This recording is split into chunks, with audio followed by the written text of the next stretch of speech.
Good evening, ladies and gentlemen. Welcome inside Ed Cavalier Stadium here at East High School. It's opening weekend of Section 5 football. My name is Matt Stathopoulos. I'm joined here by George Radney, who will be my color commentator this evening. And we've got a great one in store for opening weekend. Wouldn't you say, George? Oh, it's awesome. You can smell it. It's in the air. It's football. The temperature's dropping. Hey, it's football season. It's time for that pigskin to get thrown around and tossed around, kicked around, the whole 9 yards. It's an exciting weekend. Most teams in Section 5 are starting between Thursday and tomorrow. Got a lot of good games on hand, and we got a good one right in front of us with Churchville-Chili here at East High School at Ed Cavalier Stadium. Looking forward to it. You got it, George. And as you mentioned, the weather, yes, it is dropping, but it's still pretty good. I'd say this is perfect football weather, if you ask me. A little bit of crispness to it. And, obviously the rain's staying away, so that won't be a factor or anything, which is good to see.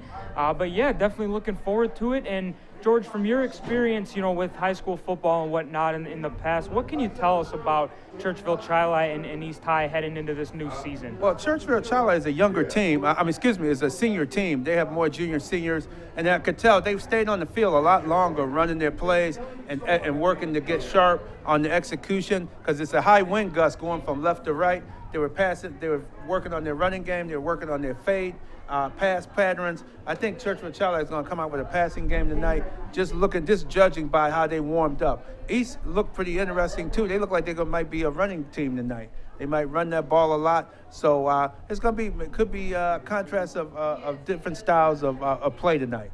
All right, yeah. Well, obviously it's a clean slate for everybody. The opportunity to get off on that right foot, because it's a new start, and teams are going to want to be setting the tone early as they look forward, down to the rest of the season and whatnot. But I guess going forward, we've got the kickoff coming up next. We'll take a short break now, but don't go away, because opening weekend of Section 5 football with East High and Churchville-Chili is coming up next. Welcome back inside Ed Cavalier Stadium, ladies and gentlemen. Once again, if you missed our intro, my name is Matt Stathopoulos, and I'm joined here by George Radney as we're getting set for East High and Churchville-Chili as the Section 5, 2017 Section 5 season, football season, I should say, is just about underway. I know for these two teams, that is. I know other teams have been in action over these past couple of days, so it's a clean slate for these two, as we mentioned, and got a great day to play some football. Yeah, and I think Jaron Ingram, the senior quarterback for Churchville-Chili, has a lot to prove this season. I think he wants to get his team off to a quick start.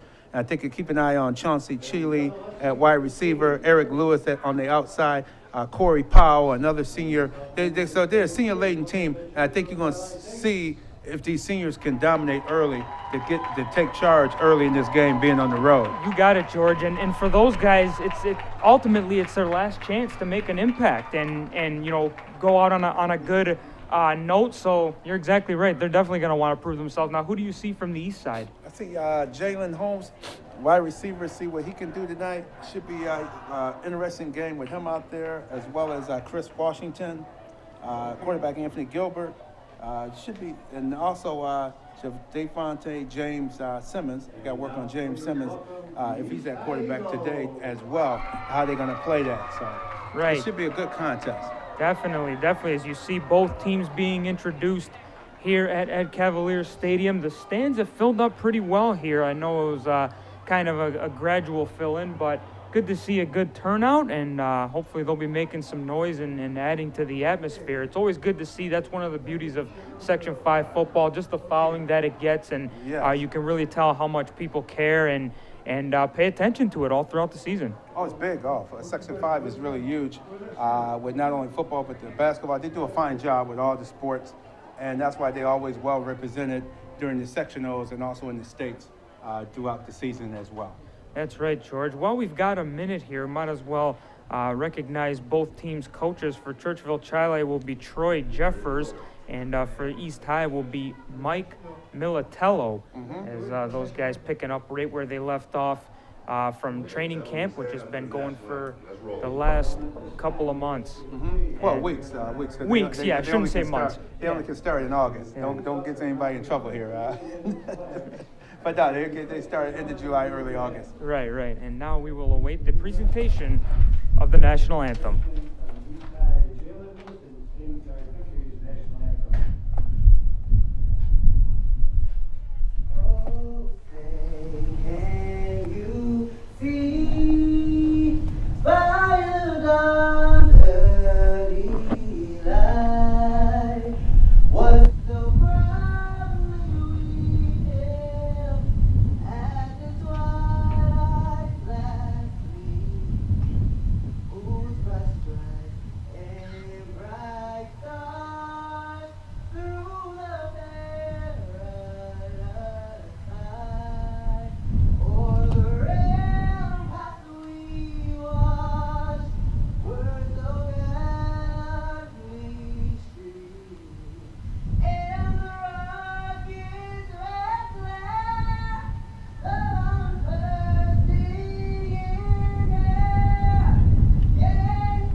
Very nice rendition of the national anthem. Jalen Wilson, a student here at East High School. Excellent job by Jalen Wilson on that on the national anthem.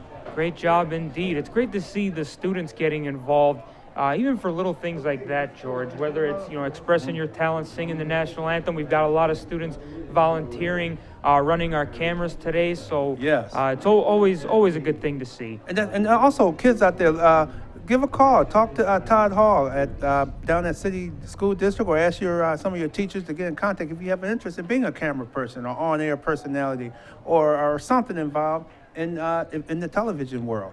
You can be a part of the broadcast. You can be a part of one of our future broadcasters, or if there's other aspects, always ask. You never know. For sure. Definitely a good way to get your foot in the door indeed, as now we take a look at midfield here as the team captains have made their way out to midfield for the coin toss, and we will await the results. Mm-hmm. Yeah, it should be referees talking to both teams. Look like Churchville-Chili has a height advantage, a bigger. They look a little bit bigger in the roster. Looking at the roster, they look bigger. You eyeball them, they look like a little bigger squad. So it's going to be interesting to see. Yeah, George. We were talking about that in our opening, and it does beg the question for how much of a factor that might be in tonight's game. I mean, obviously on paper you'd think that it automatically does give you an advantage, but there are other factors to consider as well. Absolutely. And this could be a speed game too. East could look to go with speed. It could look like they go with speed. It could be a speed game tonight too. Definitely. East might try to run to the outside, or instead of in between the tackles, take it to the outside possibly.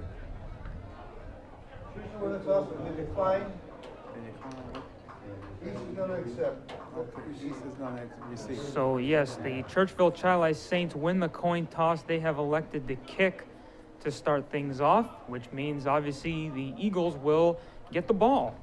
Mm-hmm. Sending them into that wind gust.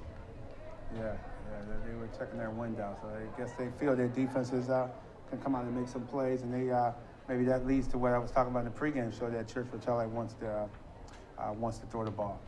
Yeah, they'll go against the wind. Of course. And would you say, George, and this isn't limited to just high school football, but are you in favor of electing to kick the ball first, solely so you can get the ball in the second half starting off? Do you think that is like a better strategy, or? To me, it just depends on your team, what type of team you have, the confidence you have in your team, or if the other team, your opponent's struggling offensively, maybe you want to give them the ball right away to try to continue to pounce on them and hope to continue that they struggle. Right. I think it just depends on your opponent and the weather conditions too. Right. Well, here we go. Tyler Pasamonte for the Churchville-Chili Saints sets the ball up on the tee as we get set for the kickoff, as we are just moments away from the beginning of the Section 5 high school football season of 2017, as Both of these East High Eagles and Churchville-Chili Saints will be looking to get off on the right foot as Pasamande gives the signal. And we are underway. Off the hands of Jalen Holmes of East High. He looks to break away, but he's taken down inside the 15-yard line. That's exactly what the Saints wanted to get started here. Yeah, see, they want to get out here and get a good play. They got a good defensive, good special teams play. That's right. So the Eagles will now have to operate with bad field position to start off, but of course now the only thing that goes from here is what they do next, and we'll see what kinds of plays they run and what they can generate here moving forward. Yeah, Jadavon James Simmons is the starting quarterback. See what Jadavon's going to do here. Right. Spread formation. 1st and 10 from the 15.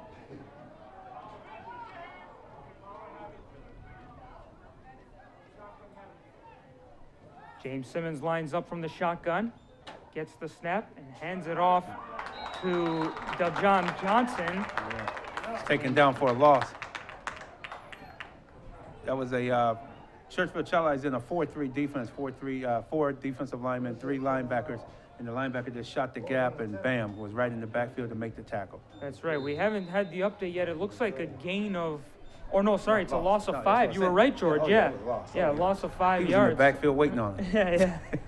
James Simmons will line up once again from the shotgun.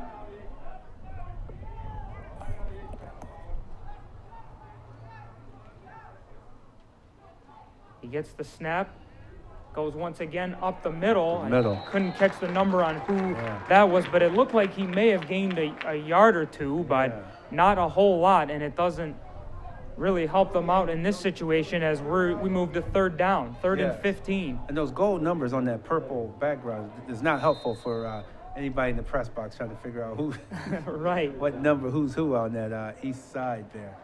Yeah, he was stopped for virtually, really, it looked like no gain. That's what they're saying on the scoreboard as they've marked it down at the 10-yard line. Once again, 3rd and 15. James Simmons, once again from the shotgun.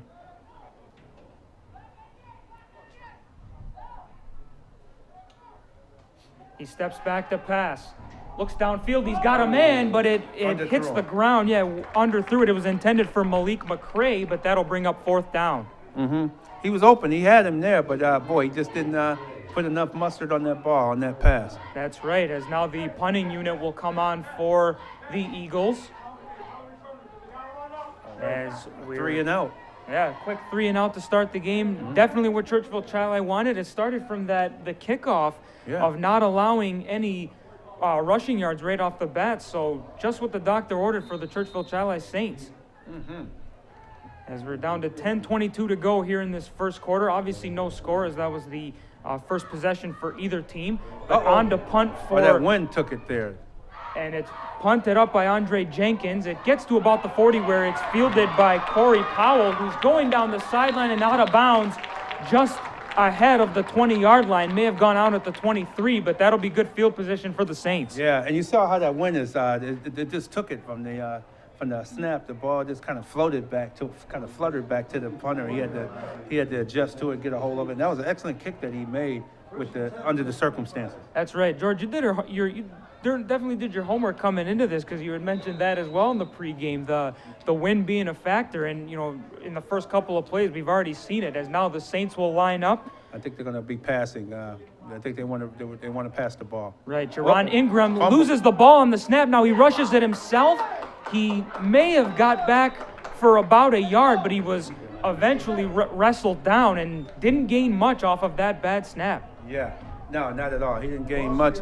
This was a poor snap, and he made the adjustment and was able to pick up didn't pick up any yards, but he didn't fumble. He didn't turn it over. They're actually going to rule it a loss of 1 as now the ball's on the 26-yard line, 2nd and 11. Watch for Corey Powell. I have a feeling he's going to be looking over here to the close side of the line to number 13. Ingram gets the snap, hands it off to Sage Smith there for a little bit of a gain, not too far though.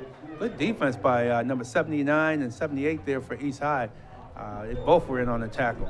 Yeah, that's Bobby Seawright stepping up on that play right there to take Smith down, as this will bring up 3rd and 9 for the Saints. Trying to avoid going 3 and out like their counterpart East High did not too long ago. As it looks like Ingram will set up from the shotgun once again. Ingram takes a look, cross field, he completes the pass to Sage Smith, but Smith took a big hit from the East defense. Ooh, my goodness, that was, ladies and gentlemen, a textbook hit. He had his shoulders upright. Once he caught it, bam, he really lowered the boom on him with his shoulder pads. It was nothing wrong about that hit. That was just how you.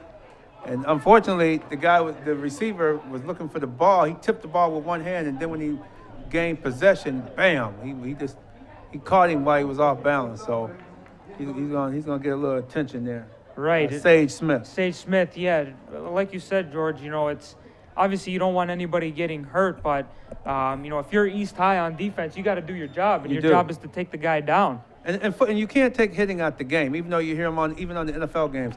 It's hard. That's what football is. It's a game that where you get hit. Right. He's up. He's looking okay. He just got got shook it up. I hate to say he got his bell rung there, but he probably did ring a little bit there on that play. Probably gonna go over and they give some type of protocol on him to see if he's okay and able to come back later in the game. Right now he's not. Yeah, he's taking his time coming off the field. Good to see him walking on his own power though off the field. Yes. So 4th and 9 here for the Saints, and it looks like they're going to go for it as Jaron Ingram lining up. Steps back in the pocket. Ingram looking downfield. He's got a man and another underthrow as that was intended for Dennis Sweats, and that will turn the ball over and East will take over. Yeah, that was another poorly thrown pass. They look like both quarterbacks might have early season jitters right now, and once they get used to the pressure coming at them, because in that case he had more time, but he just released it a little early. Right, and nothing wrong with that. You mentioned the first game jitters and in this case the first possession jitters. So that stuff's all natural, but we'll see how they might improve gradually as the game goes on, as the Eagles will now take over on the 24-yard line. I guess if you're Churchville-Chili, one positive out of that is at least you didn't give up good field position to the Eagles. No, and that's why they chose to. They wanted to go into the wind. They forced the East to go into the wind. As you can see, the wind is continuing to blow. Looking at those flags on the goalpost. That's right. As Jatavion James Simmons lines up 1st and 10 on the 24 for East, their own 24, I should say. As we've got a flag on the play now, or maybe some movement. Delay a game, I think he's signaling. Delay a game. Yep, good catch, George. That'll be a delay of game call on East. It will be a loss of 5, so it'll replay it 1st and 15 now. That's another first game jitters. You got to get out here. You got to call the play and run the play. They came right out of a timeout. James Simmons has a man in motion. He hands it off to him. Looking to break free. A nice move there by Freddie Brock, but I'm not sure if he came up with anything. He had a nice little juke, but George, it's almost like he took himself out of the play by doing that. Yeah, well, no, he would have been tackled if he had to make that juke, because that defender was right on him. They're not allowing them. Number 13, Corey Powell, and number 7, Ryan Rupp. They're not allowing the East blocking to turn that corner. They didn't allow it at all, and he ended up losing. Wow, he lost more than 5-7 yards on that play. Yeah, definitely. As now that'll bring up 2nd down.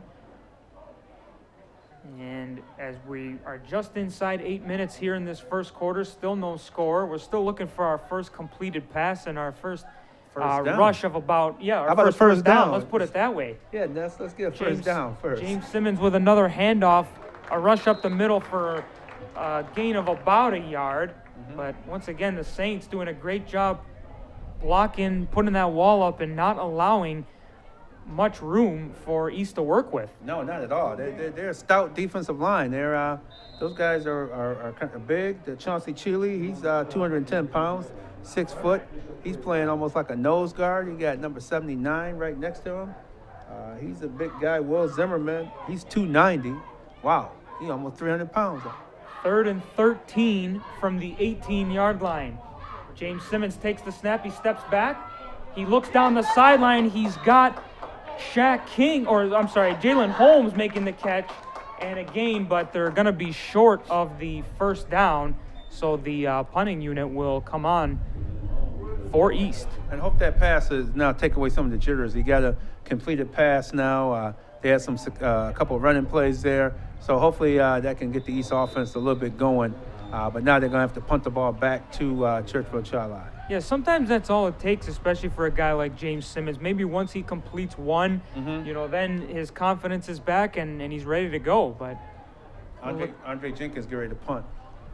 Jenkins gets the snap. Pretty good. It's beyond the 50-yard line, fielded there by the Saints. That's Andrew Curtin gaining about 5 yards after receiving that. He ran into his own man coming back trying to block for him, actually knocked him down, actually. So that was an unfortunate block there by his teammate. So the Saints will take over at the 50-yard line. We're down to 6:53 remaining in the opening quarter. Still no score, still no first downs. We do have our first completed pass, though. That's right, we do. Thank goodness for that. Back onto the field comes Jaron Ingram for the Saints. Oh, we got look like East might have jumped. I think they're gonna call offsides on East because it caused the offensive to jump as well. Yeah, we get the official signal from the referee. It's offsides on East High, so it'll move to replay first down. It'll be 1st and 5 for the Saints.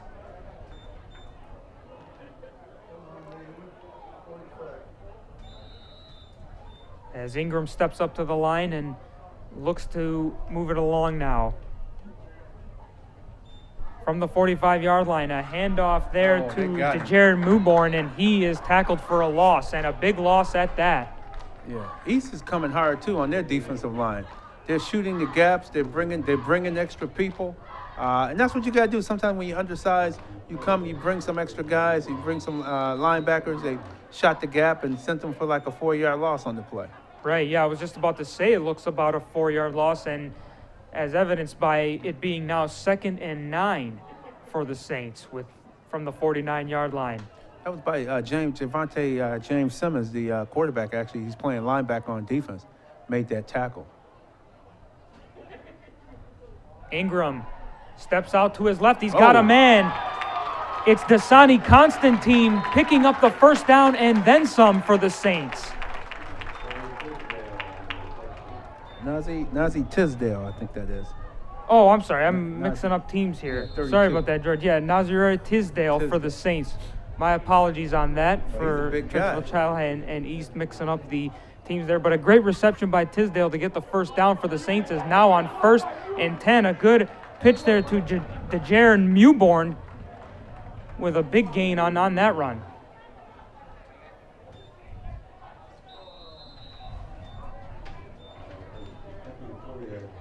That was a nice run. 2nd down and 2. There's a fumble off the snap. Ingram gets hit up high. He does muscle his way forward. We have a flag on the play. For a little bit. Yes, and there is a flag. We'll await the signal from the referee. His center having trouble getting that ball to him.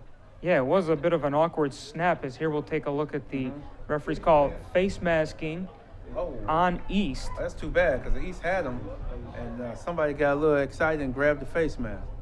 So that's 2 big penalties on this drive, offsides, and now you got the 15-yard, the major penalty, takes it inside the 20, so now they're in the red zone. That's right. Moving the chains they are as Ingram sets up from the shotgun. The snap, Ingram looks to his right. He goes up to the end zone, and it's just slightly overthrown, but there may be some pass interference there, and we do have a flag. Yeah, both guys were jockeying. I don't know. They were jockeying for position out there. I don't know if you could throw the flag like that. I might have let that one go because they both were going at it. We'll see what the call is. It's going to be pass interference on East. So that would have been better if he called it a holding penalty, if anything. pass was intended for Dennis Sweats. It didn't quite look like it was going to get to the end zone, but then sure enough, he overthrew it. Right. That's why it's kind of difficult to make a call, because he's saying, could he adjust it? I don't think he could have made an adjustment to even get to that ball. So it'll be first down once again for the Saints, and this should take us, it'll now be first and goal for the Saints as the ball has been placed just inside the 10-yard line. Yes, indeed, inside the 10, wow.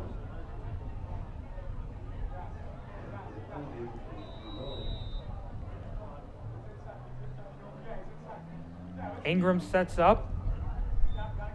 And a handoff up the middle to Mewborn. Mewborn tripped up and then eventually ruled down for a loss of about a yard or two. Yes, number 51 made a nice stop there.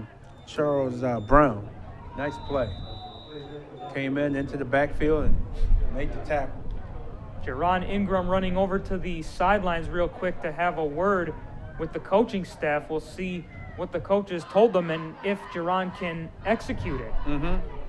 As Ingram lines up from the shotgun. He steps back, looks to the end zone. He's got a man, but it's off his hand and incomplete. Corey Powell. There we go, George. That's the guy you said to look out for, and now Ingram is looking for him. Yeah, because he's very fluid, and he got some ups about him. The ball was just slightly overthrown. He just couldn't make a play. He's had good coverage too. The defensive backs are playing well so far for East. For sure, as that'll bring up 3rd and 11 as we're down to 4:40 to go in this opening quarter. Ingram once again from the shotgun. He's got Mewborn with him. And here's the fake handoff, play action to Mewborn. He's looking deep. He's got a man and almost intercepted by Kerry James. Kerry James should have picked that. That should have been a pick. The receiver fell down.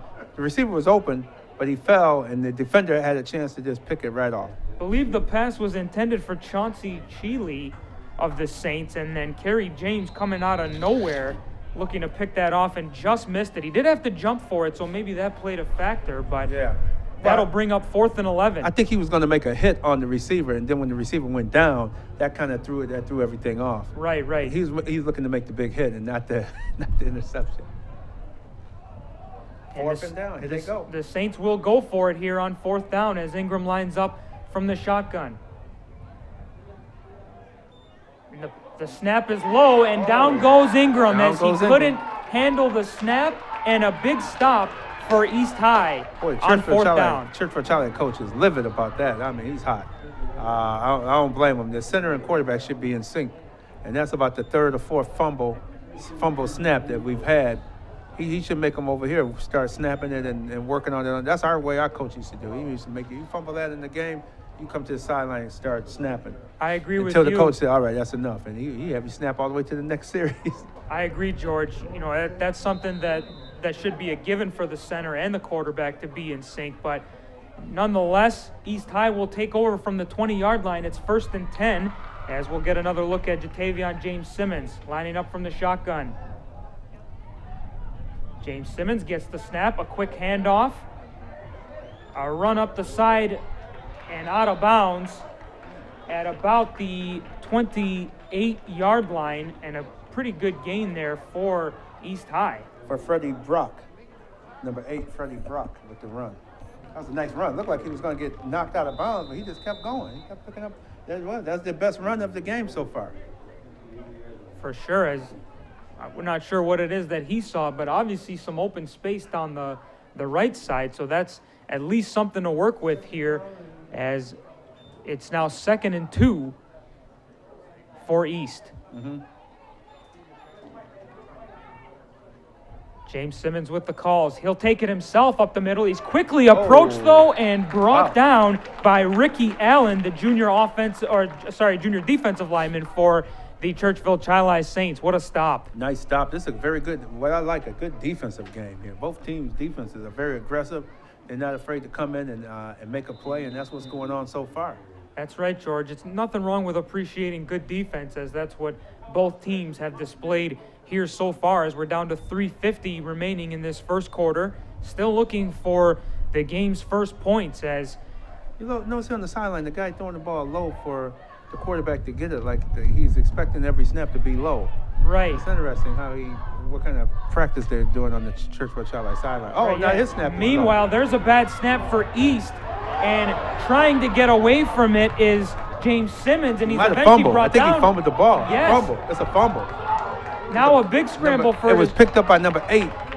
Number 8, Churchnille-Chili, picked up the fumble as they stripped him as he was trying to continue to run. He was stripped of the ball. I saw him running, and I thought he was going to cover up and go down, but instead he was trying to fight for extra yards, and they knocked the ball right out. Right now, the East coaches have stepped onto the field momentarily. I'm not sure if they're protesting. Maybe he was down. If maybe James Simmons was down, and therefore it would negate the fumble. But it doesn't look like they're going to win the argument here, as Churchville-Chili is coming onto the field and ready to get to work offensively. When you and that was for a loss either way. He should have just went down. When the second guy grabbed him, that's when he was supposed to just, all right, just go. There's no need to, what you fighting for? You're already 5-10 yards behind the line of scrimmage. Just go down and take the loss. That's what you got to teach the young guys. In to take the snap at QB for Churchville-Chili is junior quarterback Ethan Putney. It looks like now as... Oh, they're making a change. Okay. Yeah. Our coach used to do that too. He used to take the quarterback. Hey, man, you're not executing. Let's give next man up. Ethan Putney look like he's going to get the play. Perhaps maybe Jerron Ingram lost too many snaps for Coach Jeffers' liking so far in this game, and now he's going to reward Putney with an opportunity to see what he's got. Yes. As the ball lined up at the 10-yard line. Look for more running plays here with Putney in the game. I got a feeling they're going to an I formation too. So I think a running play here. Putney with a snap, a handoff to Mewborn. Up the middle he goes to the goal line. Did he get in? Waiting for the signal from the official. We've got nothing so far, so I think he's going to be short at the 1. Straight power football. I formation. Fullback led the way. There was a nice hole inside in between the tackle and guard, and he just took it all the way to the 1-yard line. Phenomenal opportunity here for the Saints to take advantage and get on the board first, as we're down to 2:50 remaining in the first quarter. It'll be second down on the 1-yard line. At the 1. As here's the handoff, Putney again to Mewborn. To the goal line he goes, and still no signal. Wow. So East comes up with the stop. Wow, I'm impressed with that stop there, because it looked like he was gonna just fall into the end zone, but they held him out. 3rd and goal. I believe it was Deljon Johnson of East High who stepped up and really stood up to Dejar Mewborn to keep him out of the end zone. Yes, indeed. 3rd and looked like inches. They're in that I formation once again. Look like they're going to go with power football. That's right. It's Putney once again on 3rd down. A handoff this time, and in they are, as it's Naziere Tisdale getting the touchdown for Churchville-Chili. Yes, he walked in standing up. Look like his parents are quite happy, quite proud of him right below us here. I see like Tisdale's there. Okay. So it only took about 10 minutes, but the game finally has its first score as the Churchville-Chili Saints get that touchdown from Naziere Tisdale. As we're just inside 2 minutes remaining here in the first quarter. And coming on to take the extra point will be Tyler Passamonte.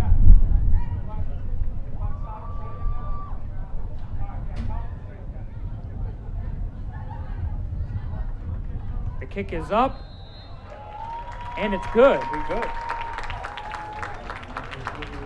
So Churchville-Chili striking first here at Ed Cavalieri Stadium at East High in what is opening weekend here for Section 5 football of the 2017 season.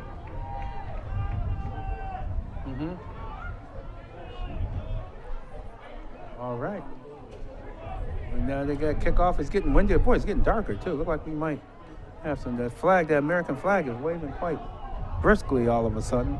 Yeah, and those watching and listening here can probably hear it being picked up on the ambient mic sound. We're trying to keep it to a minimum so it doesn't affect your ability to hear the game, of course, but We also want you to hear some of the sound effects going on. So we're Exactly. trying to balance it between both.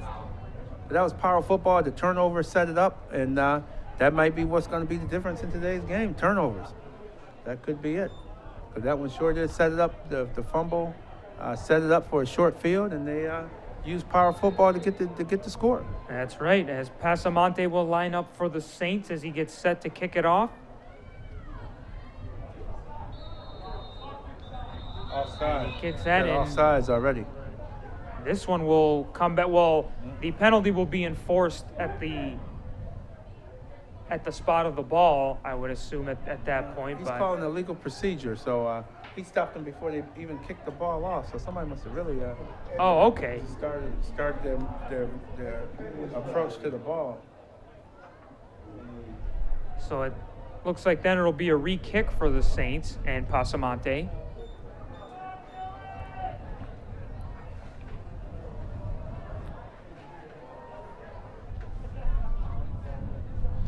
Oh, we'll try this again. Tyler Pasamonte lining up to kick it off after his team had just gone up 7-0 here in the first quarter against the East High Eagles.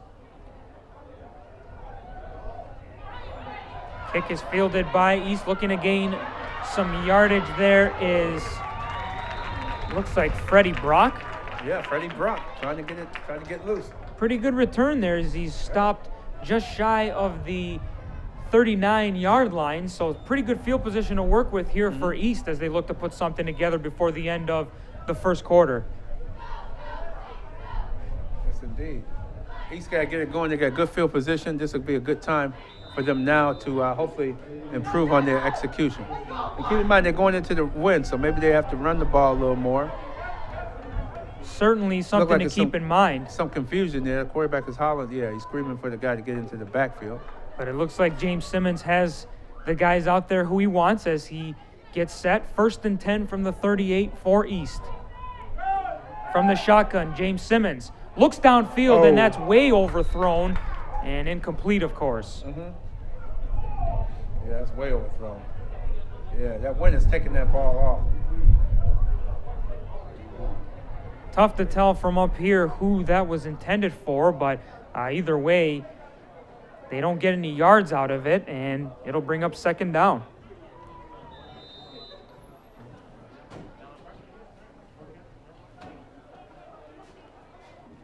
From the 38, James Simmons. He's got 4 wide receivers.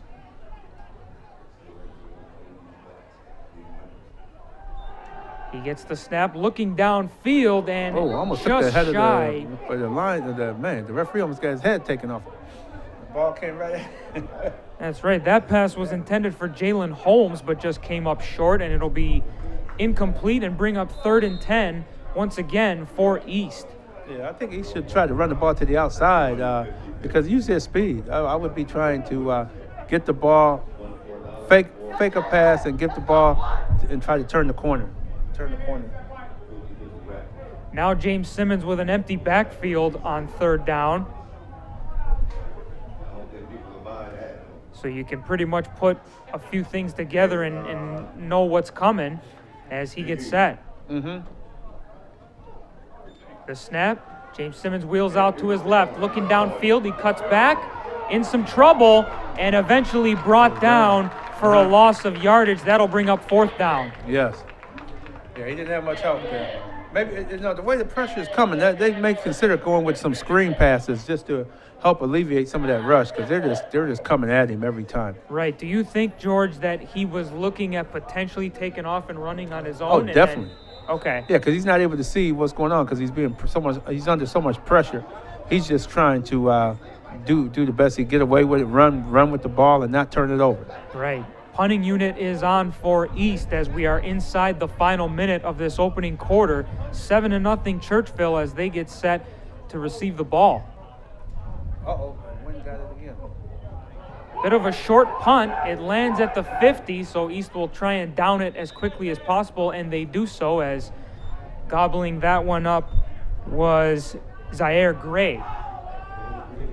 So Churchville will take over from East's 48-yard line and we'll see what they can do with time winding down in the first quarter. Obviously, they'll still maintain their possession going on in the second quarter, but they'll have to switch to into the wind. So you can pretty much say that they're going to be wanting to, try and move as far as possible and maybe even score before that in that 42 seconds. Exactly. Putney's still in the game at QB as he takes the snap and drops back. Runs to his right, but then he's quickly gobbled up into the pressure that was coming, and that'll be a big loss for Churchville. Yeah, that was really surprising. I thought they would run the ball. They go back to that power football formation and run out of that eye, which they've had success on the last drive. But it looked like they're gonna run the clock out. Yeah, as the ball is now back into Churchville's own end on their 45-yard line. But yeah, both teams, Churchville in no rush to get that playoff. So that'll take us to the end of the first quarter here at Ed Cavalier Stadium at East High. It's the Saints on top of the East High Eagles by a score of 7-0. We will step out for a short break, and we'll be back for the second quarter right after this. Welcome back inside Ed Cavalier Stadium as we're just about set to begin the second quarter as Putney takes the snap for Churchville. Looks downfield. He's got a man. It is complete to Terrence Wilson, I believe. He may have picked up a yard or two, but then he got wrestled to the ground by the oncoming East defenders. Yes, I think that was Mike Mule. Mike Mule, number 21 for. Who made the catch? Yeah, sorry, I saw a 1 in the number. I wasn't sure if it was Terrence or Mule, but. Oh, that's why I'm here. We got a couple of 4. We got to get as many eyes on it as possible. You got it, George. Football is such a fast game. My goodness, and the plays happen quickly. Yeah, he took a shot there. It looked like he's coming out. He's okay, but he's coming out. They're bringing him out, putting someone else in the game on this next play. Yeah, I guess that was confirmation as we got a shot of the sideline there that it was Mike Mule making the catch and walking off on the sideline. So that'll bring up third and 15 for Churchville, and we've got the play stopped here.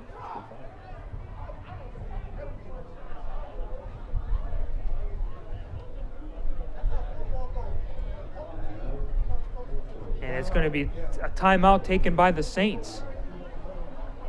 Coaching staff or somebody down there didn't like what they saw and wanted to take a second here to get reorganized. This would certainly be a big first down conversion for the Saints if they are able to convert, but with 15 to go, it might be asking for a lot. Oh yeah, could easily be asking an awful lot.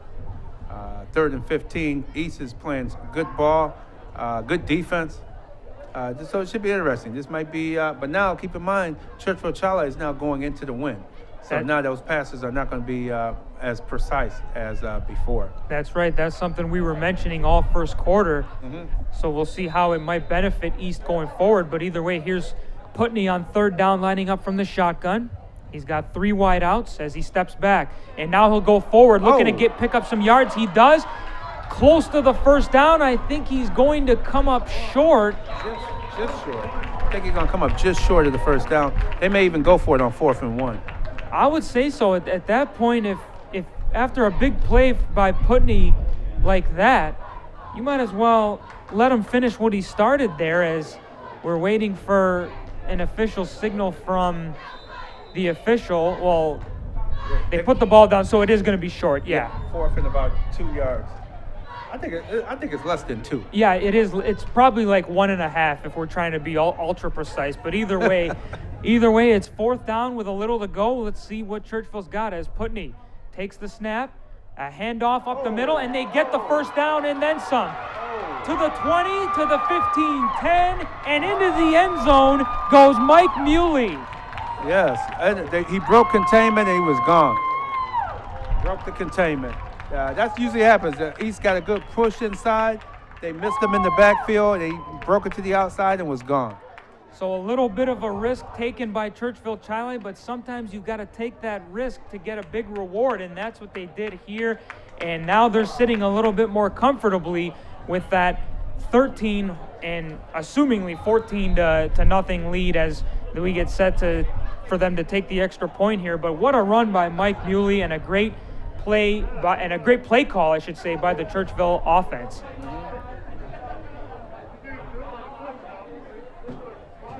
The kick is up, and it's good to officially put the Saints up 14-0 as Tyler Pasamonte is now 2 for 2 on extra points in the game thus far. Yeah, 14-0 is going to be a tough little uphill climb for East, especially going into the win. This is why we saw Churchville-Chili make that move of deferring and kicking off to East. It's after the turnover, things are starting to go their way. That's right. And now the big question that we've been talking about, several times so far, George, is we'll see what it's like with East having the opportunity to go the other way and not having to battle that wind. Right. And we'll see if it'll help them out a little bit. Well, Churchville-Chili have their cheerleaders doing push-ups for each point. Wow, they just did 14 push-ups over here. Wow. I'm not sure what that's all about. Maybe it's they look like they're in good shape. They did them rather easily too. Maybe it's an agreement the cheerleaders made with the players. They said every touchdown you guys score, we'll do, or however many points you get on a particular play, we'll do that many push-ups. Yeah. All right, we'll pass Pasamonte back onto the field for Churchville to kick this one off as we're down to 10-11 remaining in the second quarter with the Saints up 14-0.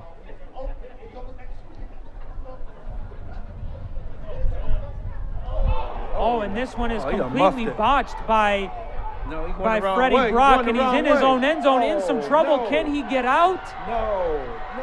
He cannot. Oh, that was terrible. Somebody needs to talk to that young man about falling on the ball and staying in the field to play. Once he touched it, once he muffed it, all he had to do, he did pick it up. Once he picked it up, he should have just picked it up and went forward and if he had to dive onto the ground. You never go into your own end zone. And then run around like a chicken with your head cut off. I mean, he was just running back there. What was he doing? Official ruling is, of course, a safety, so that'll put 2 more points on the board for Churchville, which brings their lead to 16-0. And yeah, it was interesting, George, because Freddie, he completely missed the ball. I mean, it's almost like he took his eyes off of it after it bounced, and it's almost like those plays in baseball where you see infielders miss those short hops or ground balls, and that's kind of what so he didn't even touch it? No, I don't believe so. Wow. So it really wasn't even a muff. All he had to do was just fall on the ball back then, and everything would have been cool. Right. Not what he did. Oh, my gosh. He picked it up and ran it back into his own end zone, and you never go backwards. Hopefully one of those coaches over there will whisper in his ear that, hey, man, you can't do that, man. You got to go forward. Forward, not backwards. A difficult situation indeed for East, as now they'll have to kick it back to Churchville once again, even after surrendering another 2 points. And for the Churchville-Chili Saints, this is exactly what they needed, exactly what they wanted, and they've got a great lead to work with. And I mean, the game is still very young, so it would be in their best interest to continue and build as much as possible, but at least they can kind of relax here. We talked about those first game jitters, so hopefully this will allow them to relax a little bit. Hopefully. And it could have been worse. You could have fumbled, too. Bit of a squib kick there by East as it's fielded by Dom Bethune of Churchville, and he will get the ball into East's territory. Yeah, right now the East defense is playing quite well. It's just the mistakes. The mistakes are really hurting them today. And the good thing on that play, that safety, luckily he didn't fumble in the end zone and the ball being recovered by the Churchville-Chili Saints. That would have made it a touchdown and put them up 21 instead of at least it being 16-0 right now. So that's something to be thankful for on that particular situation. Right, if you're trying to give the benefit of the doubt, for sure. As when we mentioned earlier, for those of you who might be joining late, Jaron Ingram was in at quarterback off the get-go for Churchville, and about midway through that first quarter, Ethan Putney came in, and he's in there now to take first down as he hands it off there to Mewborn. Mewborn to his right. He's bumped into there and eventually forced out of bounds inside the 40-yard line. So he does pick up a couple of yards. He took a nice shot, too, going out of bounds there. That was good hustle on the young man. Good defensive play, too. Yeah, you can really see the way that East has they're maybe trying to bring an intimidation factor. Their defense is really hitting hard. Yes, they are. They like to hit, which is a good sign. That's a good sign for a football team. Putney with another handoff to Mewborn. He goes up the middle and was sprung for about 4 or 5 yards there to keep the chains moving. Yeah. Yeah, that was a nice run, nice tackle as well. East got to make a big play. D got to come up with a big stop on 3rd and 3, it looks like, based off of the chains. Putney. Play action to Mewborn, and he'll take it himself. Did he get enough for the first? It looks like... No, that was a quarterback keeper. Putney kept it. Let's see what Putney did. And they gave him the first down, yes. Oh, wow. It was signaled by the official on the far side. He gave the first down signal, so that'll bring the ball to the 30-yard line. And props to Churchville here for moving the ball well, as Putney's got Mewborn in the backfield once again. And he'll give it to him. Mewborn up the middle. Ran into there by a wall of East High players. Nettie Saye was one of those on the tackle.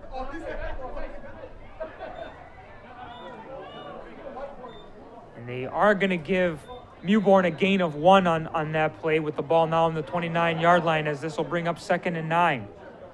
8:38 remaining here in the second quarter. 16-0 Churchville. Putney looking deep. He's got him in, and it's intercepted. The pass was intended for Dennis Sweats, and it was picked off by Kerry James, and we saw him miss an opportunity earlier in the game in the first quarter of a great interception, but he made no mistake on that one. No, he redeemed himself on that play. Very nice play by Kerry James. He waited till that ball was starting to come down and just out-jumped the receiver and took the ball right from the receiver. And receiver made a nice job of making sure he made contact with him on the ground to keep it back. So they'll be hemmed up in their own end. But Kerry James, nice interception. Couldn't tell from here if that pass was overthrown or underthrown. But underthrown. Underthrown. Okay. It was an alley-oop. He was trying to get him on the alley-oop play, but once again that wind hit it and that ball stayed up a little too long. Allowed the defender, Kerry James, to come over from his safety position and make the interception. Right. I was going to say, either way, Kerry James came up with it, so that's all that matters. But just trying to break it down a little bit and see where plays happen is now. Let's see what East can do. They've got some tough field position to work with, but you got to start somewhere. As James Simmons gets the snap, and he'll take it himself. Gets himself back to the line of scrimmage. And that'll bring up 2nd down.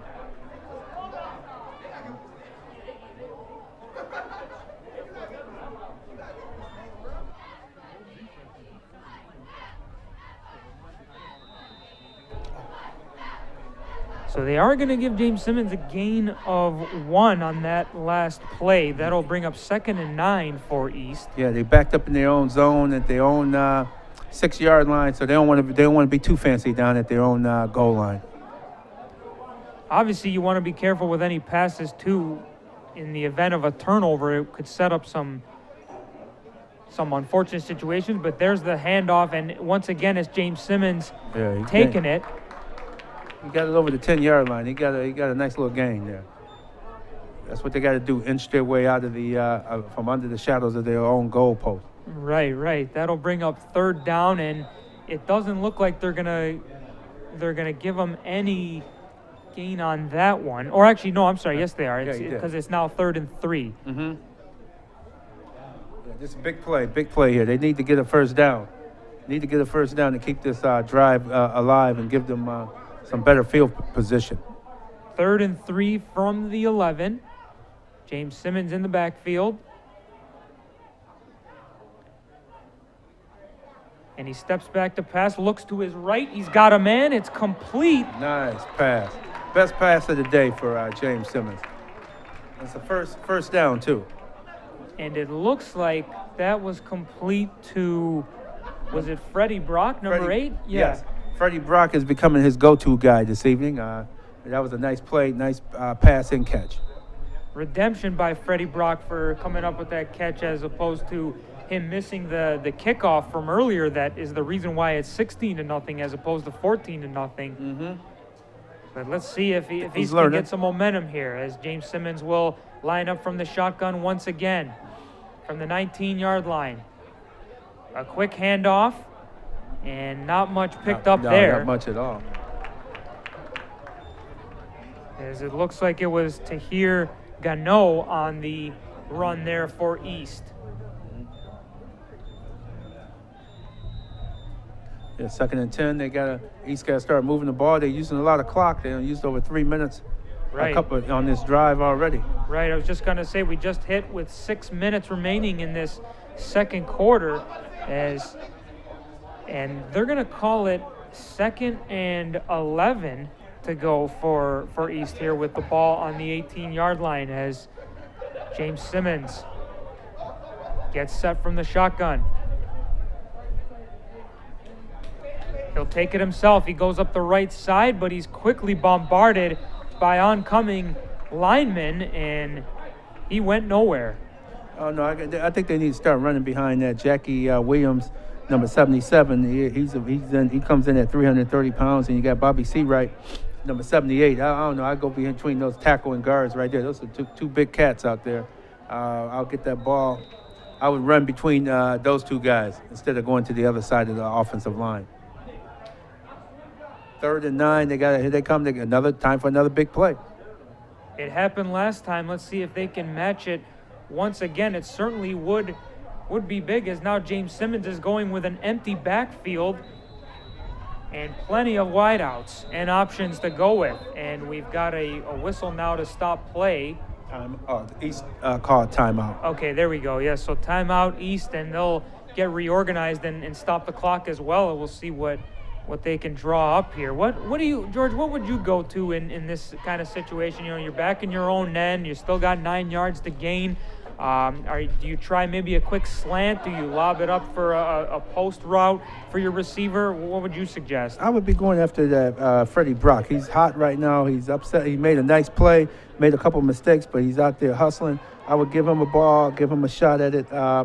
And also maybe go to Roundtree, the number 15, Tyrone Roundtree, get a chance to get – you got to get a kind of like a safe play, like a slant or even something to the sideline, because they are going against the wind. So he can throw the ball accurately because he's going against the wind. So he got a chance to really make a nice play. Or even, you might not gamble and throw the deep ball because you're out of your own goal line at least. At least you got room enough where you can maneuver and make some plays. Right. You mentioned Freddie Brock is running the hot hand right now, and it seems like just from, obviously recent memory of this game that Freddie Brock is the only guy who's been touching the ball other than James Simmons on that East offense. So yes, it would be nice, like you said, to get some of the other guys involved, but obviously it depends on what's open. Yeah, Jalen Holmes, number 5, he's been out there too, hustling too. Get him involved and get Malik McCray, also another wide receiver, involved. He has the guys. He just got to get it to him. Start spreading that ball around. 3rd and 9 from the 20, as now James Simmons has a back with him in the backfield. James Simmons steps back, looks to his right. Now he's in trouble, and down he goes, and that'll bring up 4th down.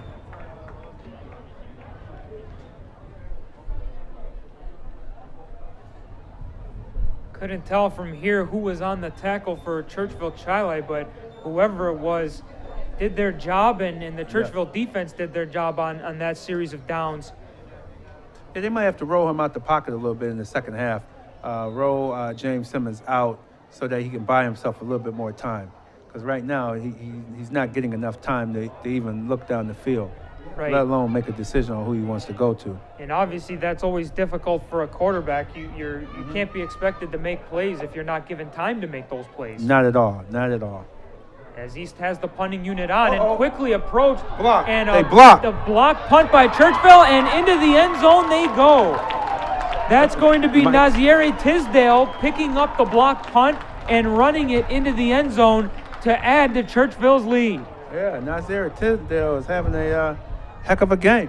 That's his 2nd touchdown of the evening, and first from the defensive side. Obviously his other was rushing from the offensive side, but he's making plays and he's getting it done for his team. Yeah, and it's all mistakes. Just mistakes by East. Field goal unit on to try and tack on the extra point. Tyler Passamonte will be the one taking it. He's 2 for 2 thus far in the game. Yeah, that was a costly special team error. The snap, the hold, the kick is up, and it is once again good. Wow. Boy, 23-0 right now. East got to go in the locker room, and, or at least in his last 3:54, try to see if they can get something started. Because basically, you look at it, it's mistakes. They're not being really beat in all phases of the game. Their defense is having an excellent game. It's just the mistakes, the turnovers. You said it, George, and all of these turnovers are becoming repetitive and obviously hurting more so and more so. And now with 3:54 to go in this second quarter, there's like we said before, there still is plenty of time. The game is still relatively young, but if you don't stop the bleeding or at least put an effort to do so, it could get out of hand easily.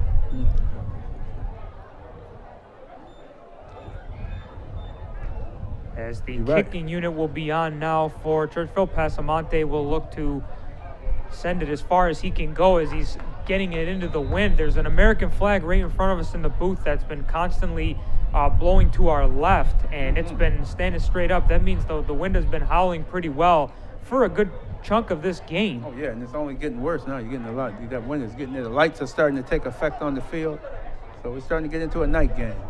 Pasamonte sends it down the field, and Brock picks it up. He makes a nice move, and he makes another nice move, avoids some tackles. He's past the 50, look at him. the 40, the 30, the 20, down to the 10, and into the end zone. Oh, my God. And Freddie Brock, after botching the last kick return that ended up in a safety for Churchville, a safety against his team, goes the distance this time around and gets East High on the board. And then most importantly, I thought he was going to fumble the kickoff again, but he picked it up like a shortstop. It was on one hop, and it bounced like right beside him. He picked it up right in stride, and he went right up the middle. And man, I don't know how he got out of that wave of players there at midfield. When he cut to the outside, I thought they were going to trip him up, but not so. Maybe that's why the quarterback been trying to get the ball into Freddie Brock's hands, because he sees he's lightning in a bottle. That's what I'm saying, George. A couple of great moves right at about the 45, 50-yard line was where he made them. And I would say we didn't see exactly where he had picked it up from, but that had to at least have been a 70-yard return for Freddie Brock. And that's the kind of thing you need to get your team back into a game. And yes, indeed. Now it looks like, are they going for two here, Easton? Yes, they are. Okay, yes. Yeah. They're going for two. Jatavion James Simmons is on the field. Easton burns their second timeout of the half. Okay, yeah, as you see the coaching staff making their way out there to have a word with some of the guys. Guys were a little too excited, I think. So they must didn't have the play down because he had to call time, or it would have been delay a game. Definitely easy to get excited after a play like that. A 70-plus yard return by Freddie Brock to get your team's first touchdown of the game. But yeah, it's also equally important to make sure you maintain your composure and focus on what's next. Exactly. What's next is the key. What's next? Now they got to execute on this 2 points, and hopefully they can get the 2-point conversion. Then come back out, get a defensive stop, and maybe get a chance to get another score on the board before halftime. That's right. Every little of it would certainly help as James Simmons leads his team onto the field looking for that 2-point conversion as he lines up from a shotgun.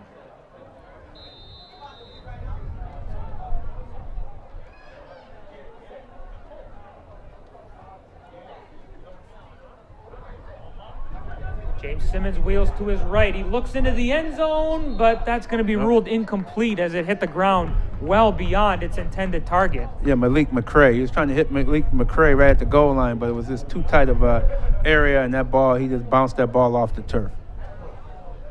So an attempted 2-point conversion for East to get themselves even closer in this game does not go as planned, but despite that, they do get on the board and hopefully for their case some momentum in their direction as we're down to 3:39 remaining in the first half as East will get set to kick the ball back to Churchville-Chili. Right. Here we go, 23-6. East can kick it off. We'll be kicking off to Churchville-Chili. Hopefully they can get a stop and get the ball back and might be able to find Freddie Brock or some other receiver to help get them some more points to get them back into this game. If you're joining us late, my name is Matt Stathopoulos, and I'm joined by George Radway on color commentary. We appreciate you joining and listening, and hope that we are. Oh, sorry, Radney. Sorry, George. That's all right. You excited too about that last play? We all still excited about that. Yeah. But we definitely appreciate you tuning in and listening to our broadcast here as the ball is muffed by Churchville-Chili, but eventually picked up there by Dylan Moss for a return and a big scramble at about the 10-yard line. Yeah, Dylan Moss almost broke loose there after muffing that kickoff. He picked it after picking it up, and he almost broke loose. But they got him back around the 15-yard line. No, 10-yard line. They're about the 12-yard line. So they're in the shadow of their goal line. Just a big. Hopefully, East can get a turnover or force them on a 3 and out. Right. Yeah, definitely not quite as far as the 15, and they're marking it at the 12. So, like you said, George, this is an opportunity for East to pin Churchville into their own end. But Churchville's been hot lately, and we'll see what else they can drum up, if anything. They got the wide receiver at quarterback, Dennis Schwartz. Dennis Schwartz lining up at QB, and it's a fake snap to the man to his left. That's Mike Mule. He goes to the left side, but is going to be tackled for a loss. And he's run out of bounds eventually, so nothing doing there for Churchville.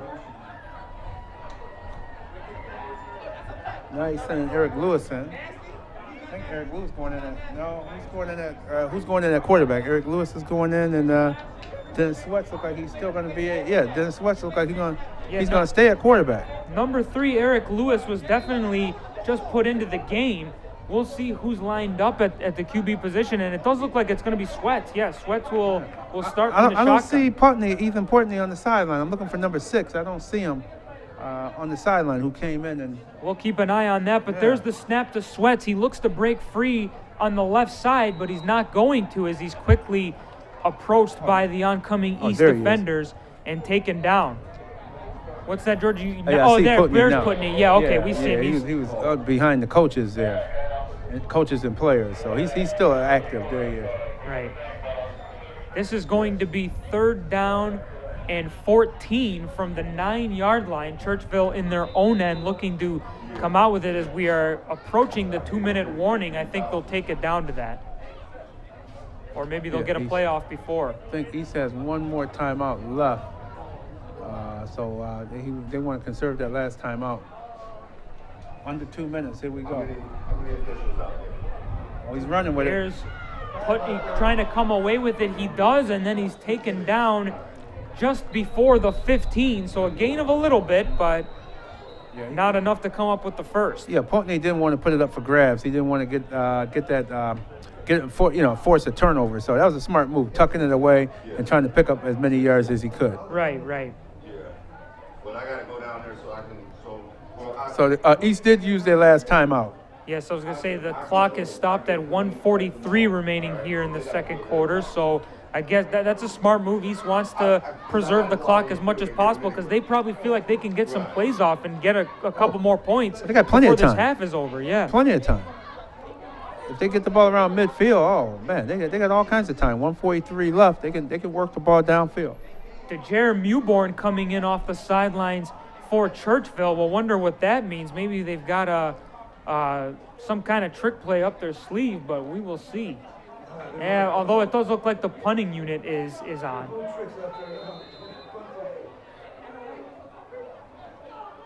Ryan Rupp is lining up in the punter's position, but then again, Dennis Sweats is the shallow guy. Mm-hmm.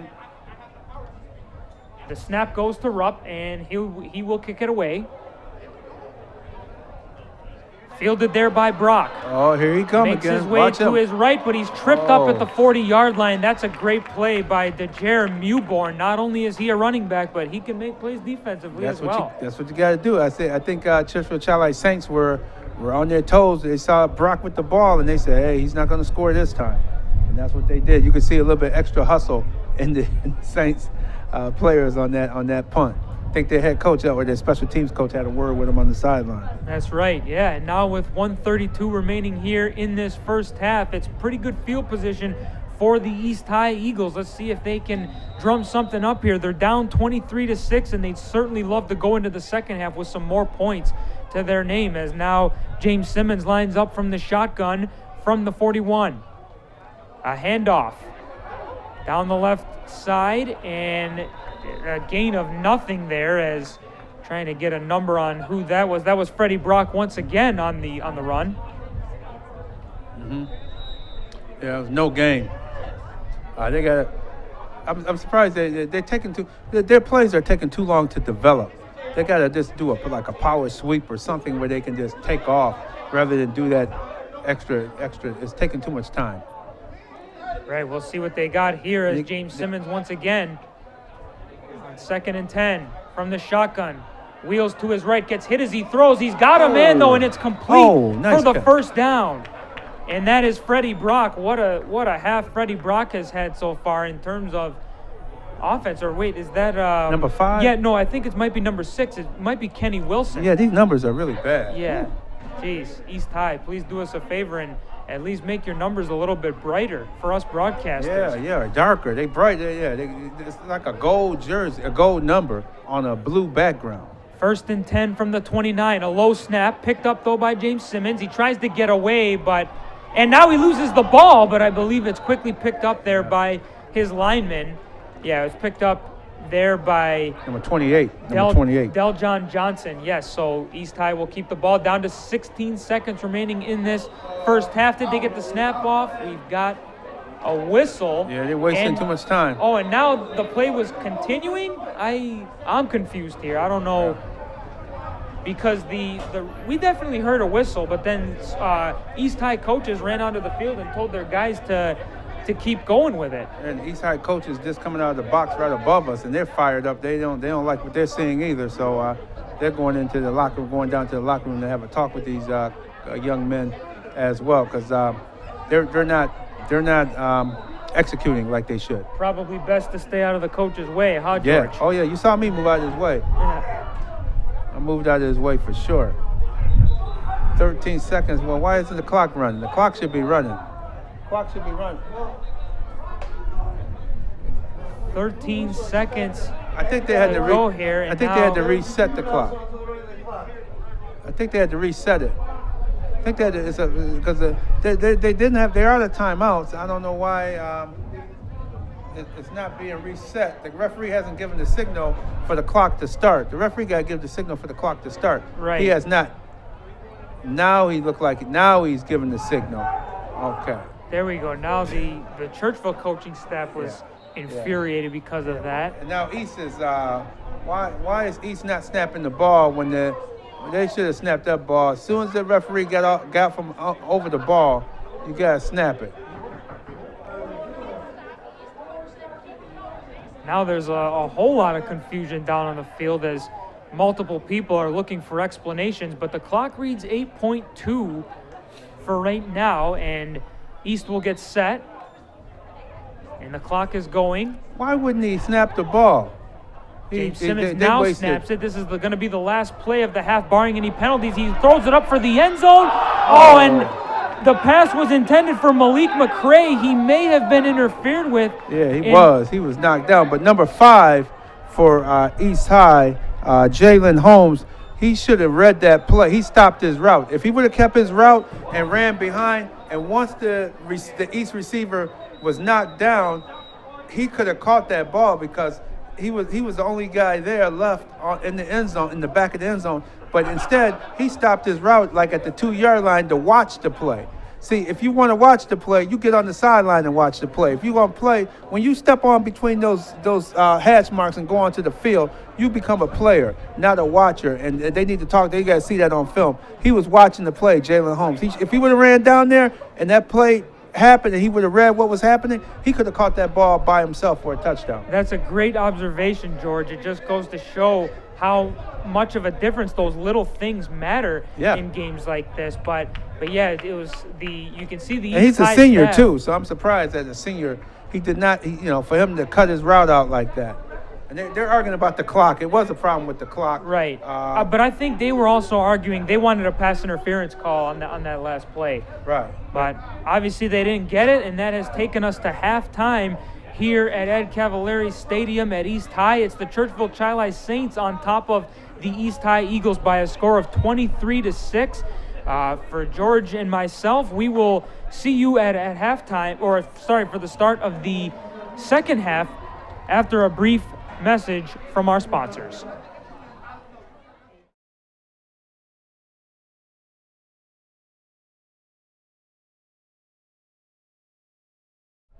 Welcome back to East High School here for the 2017 Section 5 High School Football Opening Weekend. It's the Churchville-Chili Saints versus the East High Eagles as we are just about set to begin the second half of play. My name is Matt Stathopoulos. I'm with George Radney. George, 23-6 for Churchville-Chili so far. I think it's pretty self-explanatory with the reasons why the score is that way. We've talked about it a lot from this point, but give us your thoughts on that first half so far and why we're at this score. Well, I'll tell you what. If you look at the defensive side of the ball, East played an excellent first half defensively. So as well as the Churchville-Chili Saints. But the big difference in this game are the turnovers. It's just plain and simple turnovers. East is playing like a young team. They're making mistakes. The safety is a prime example. Then the quarterback fumbling the ball instead of going down and taking the sack. He tried to do something with it and got the ball punched out of his hand, and they was recovered at the 9-yard line. The Saints took it in for a score. Almost all the Saints' points have come off of the turnover. And if East can stop the turnovers and make some plays offensively, they can get back in this game. Get Freddie Brock as well as some of these other Malik McCray. Get him involved in it. Jalen Holmes, get him involved. And, of course, Freddie Brock, who's really leading the way. They got to continue to sustain an offensive drive, get a few big plays in, and who knows, maybe even get a turnover or two to get back in this one. How would you evaluate Jatavian James Simmons' game so far, the quarterback for East? He's had some good looks, but obviously those turnovers have been a factor as well. What are your thoughts on him? Well, thoughts on him right now is a little bit antsy, a little bit uptight. He's not getting a lot of blocking up front. He got to calm it down. And I think if they run some screens, if they ran a few screen plays, that could open up some big plays for them, right? Especially a screen to Freddie Brock or Malik McCray. Get a couple of screen passes going, and if they break one on a screen pass, that's going to help them in the next series where Churchville-Chili is not going to charge as rapidly as they've been charging. Right. Well, we'll see how this third quarter begins and whether or not East will get themselves even more back into it and see what kind of game it's going to be as it plays out. But as we mentioned in the opening during the coin toss, obviously Churchville-Chili elected to kick off, so now they will receive the ball here. And we haven't seen Jerron Ingram back in that quarterback after his fumbles. Oh, yes. They went with Ethan Putney, and you can see why they went with him, because he didn't turn the ball over. He didn't drop the ball on the turf. That's right. Jerron Ingram, for those of you who joined us late, dropped a lot of those quick snaps, and Putney was then put in, and things started to go well for Churchville. But here we are as we get set for the second half to kick off here at East High as the Eagles kicking unit is on the field. Yeah, because they're fans. That's just fans in the crowd. There's nobody up here in the press box with us. But another squib kick there by East High. It was fielded and returned fairly well by Dylan Moss of the Churchville-Chili Saints as he gets into East's territory, and then he was brutally upended. It looked like he almost got somersaulted. Yeah, exactly, when he was taken off of his feet. But hey, he took a hit to make the play there and set his team up with some good field position as we are underway in the third quarter. Yes, indeed. And boy, you can tell it's fall. The sun is going down quickly. It's not even 7. What is it, about 7? Right. It's barely 7:30. Not even 7:30. It looked like it's about 8:30, right? That's like about right. 9 o'clock already. You got it, George. That cold weather is coming, but that just means it's football season. There so you all's go. good in the world. Pigskin is back. 1st and 10 from the 47 for Churchville. It's Putney with the play action and then a throw intended for Corey Powell, which will be incomplete to bring up second down. Guy injured, number 53, looked like he got his ankle Oh, yes, he's limping right at midfield there. Yeah, I think they're going to take him out. I think they saw that he was hurt. Yeah, he's leaning over now, and now he's going to make his way over to the sidelines. Check that. That's number 57, Jared Rose, for the Churchville-Chili Saints. So he will take a seat for the time being. Pretty good play call there by Churchville. A nice play action by Putney for the handoff, but the pass just came upset. But here he is on second down. This time he does give to the back. That's Mule, and Mule had nowhere to go on that one. Nowhere. So that'll be a loss of yardage. The East defensive front, I mean, those guys with C-Right, you got a couple of 300-pounder guys in there, and they're forcing, they're not giving much running room on the inside. Church-Chili, their best plays have been running to the outside as well, getting away from that in the tackle to tackle. Right. We've seen the quarterbacks do it themselves in this game, and we've seen the running backs do it as well. Some good variety by Churchville-Chili. As here we have third and 13 from the 50. Putney steps back, wheels to his left. Now he's looking like he's going to take it. He's going to gain about 7 or 8 yards on that play. Obviously, still well short of the first down as he's taken out of bounds. Yeah, he bought himself some time by rolling out. Didn't see anybody, and he knows what he does best. What I like about Ethan Putney is he protects the football. He tucked it in and ran, and it was tackled out of bounds at about the 42-yard line. He's not turning the ball over. That's why he's in the game. That is correct. And he handles his snaps pretty well. As we mentioned earlier, that's the thing that Jaron Ingram was struggling with. But here on fourth and about 7, it looks like Churchville has the punting unit on. Here we go. Keep an eye on Dennis Sweats, who's lined up as the shallow guy there. And now it looks like they are going to punt it, but fumble. The snap was handled awkwardly by Ryan Rupp, so he will be tackled inside of his own end, and that will set up phenomenal field position for East High. That wind is really tricky. I notice every punt tonight, the punter is having trouble handling the ball, the snap from center, because that wind is taking the ball, and they have to make an adjustment to field. The punter felt this fumble, he just outright dropped it. Yeah, it almost looked like it hit him right in the mask, like he wasn't ready for it at all. But yeah, you're right, George. It could be a wind problem. But meanwhile, here's East High with the ball on the 40-yard line. Good field position to work with. Let's see what they can do as James Simmons lines up from the shotgun. A quick handoff to Brock. Brock stumbles over his feet. We've got a flag on the play, as the referees will now blow it dead with a big scramble at the 35-yard line. Let's see what the call was. Churchville-Chili is good at standing the guy up, and you see how they were clawing and ripping at the ball. They're good at ripping that ball out. As we await the call from the head referee, it's going to be holding on the offense. Oh, that's a big call against these, big call. They can ill afford to have a holding penalty after a nice run like that. Yeah, you said it. A big gain there by Freddie. Brock is taken back due to a mishap by his teammate, and it's a replay of first down, but back on the 48 is East High.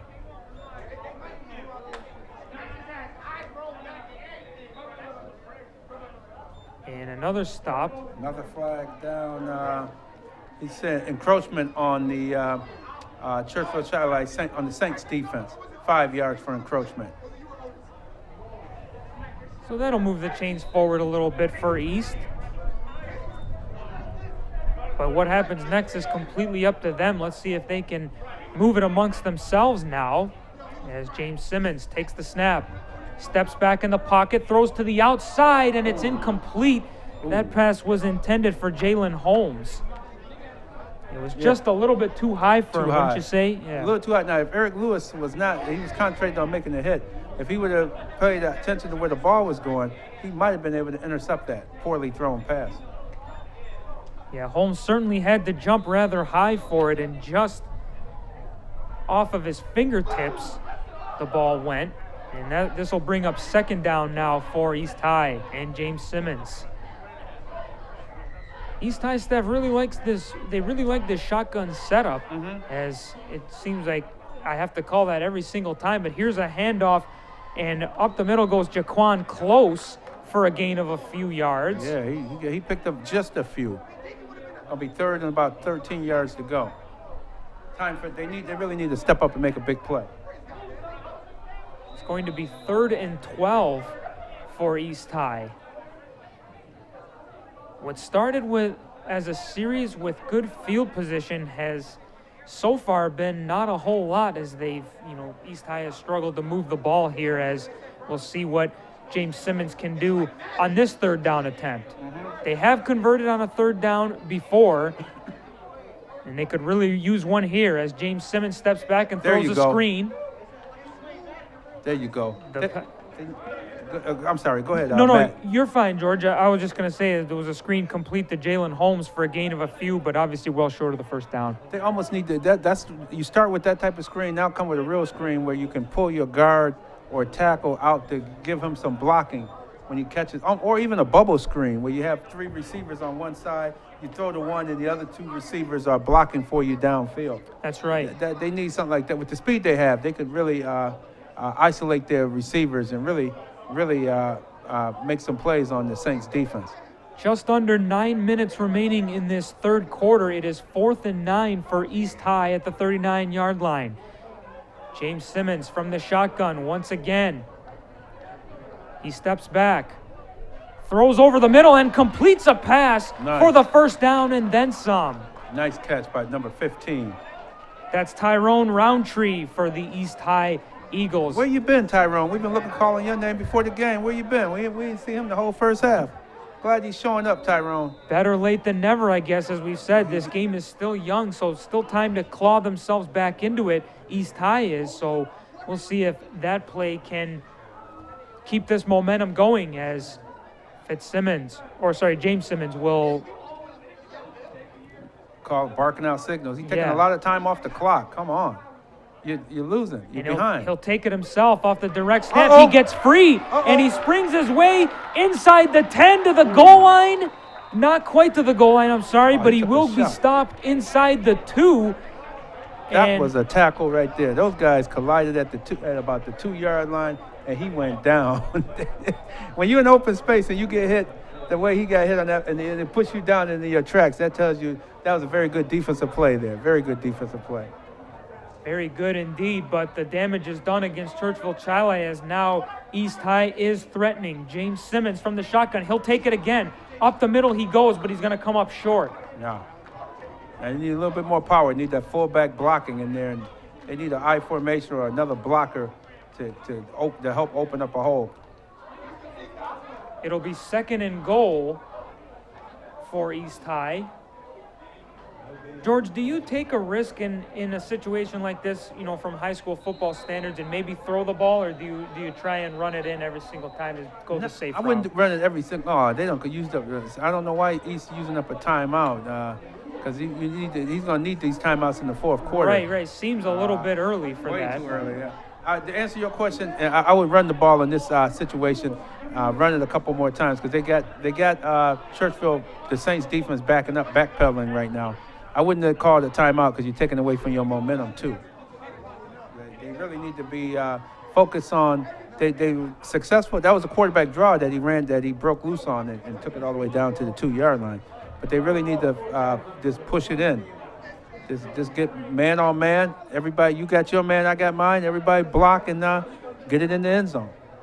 That's right. Yeah, for a timeout. They did the quarterback draw back to back, but obviously he was stopped on this pass 1st down, and now once again it'll be 2nd and goal, and we'll see what the East High staff had to say to their players. Yeah, give it to DeJohn Johnson, number 28 there. See what he can do. See what DeJohn Johnson might be able to do with the ball. And here's the snap and the handoff to Johnson. Up the middle, did he get in? Wait in on a signal. Nope. And we don't get one, so that'll bring up 3rd down.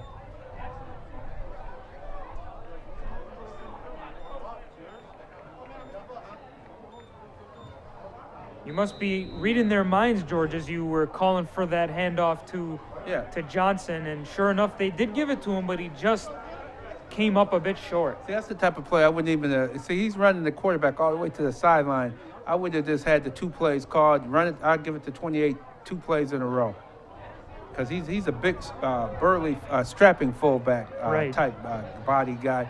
Just give it to him and go behind 78 and 77. Those two 320-pound guard tackles. Johnson in the backfield Right once there, again, right but there. Go in James between Simmons them. will take it himself. He might have got in. I'm not. Oh, it's close. Still no signal from either referee. Oh my goodness, he didn't get in. Wow, that's a heck of a good man. Wow. That's a heck of a goal line stand by the Saints here. Tell me about it. I don't know. It didn't. It looked like there was space for James Simmons to get in, but Yeah. for whatever reason, he was unable to find it. And now Johnson is in the backfield once again here, as this is now 4th and goal. Give a quarterback sneak over behind the 2 big guys one more time. Oh, come on, fight force. Oh, there's a flag, I and think they forced. Churchville players are clapping, so this is probably going to be a false start on East High. Oh no, that's a big call there. That's what it is too. Yeah, that's a big call there. Yep. Now it's going to be 4th and 5. And now you got to roll out.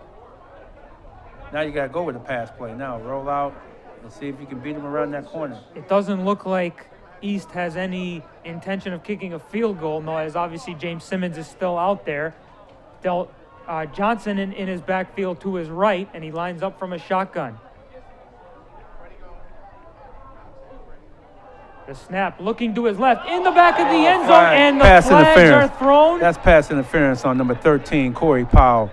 He just basically blatantly tackled number 5, Jalen Holmes. Yeah. Yeah. Pass was intended for Jalen Holmes, and then, as you mentioned, George, yes, Powell got a little bit ahead of himself and took Holmes out of the play and did not give him the opportunity to catch that ball, or didn't play the ball, I guess we should say. And that was the same thing almost right on that Hail Mary play. He almost didn't play. I'm not sure who it was for the Saints, but they just laid the receiver out just before the ball got there. The one on Malik McRae where that upset the coaches. Yeah. That's right. Yeah, they did almost the same thing.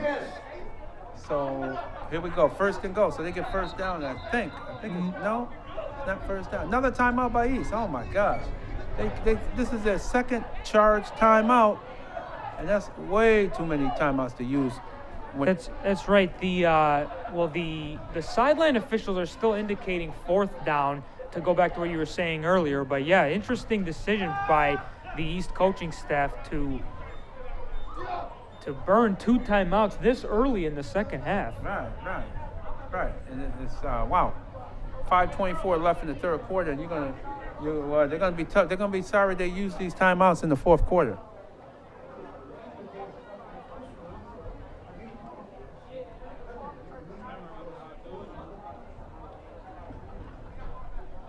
Obviously, a lot of strategy being discussed right now amongst the coaching staff and the players for East High, as this touchdown here would be crucial in getting themselves back into the game, as the players will make their way back to the line of scrimmage. Okay, still 4th down. You only get the yards marked off. So half a distance to the goal in this situation, and it's still 4th down. That's right. It's 4th and goal from the 3-yard line, as East High will do whatever they can to get into the end zone here. Here's the snap to James Simmons. The give to Brock. He was slipped on his own feet, and he goes down. So the Eagles will turn it over on downs, and Churchville will take over. Wow, that's a big loss right there.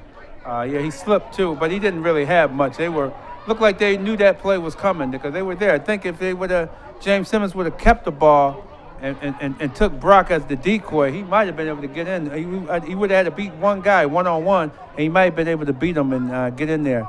A tricky play, probably could have done it, but obviously there's no telling here. But yeah, but see, that's where a savvy quarterback, when he's about to give him the ball, if he could, a lot of times they can see out the corner of their eye how the defense is going, and they were all following number 8, and he could have just kept it and tried to make a play.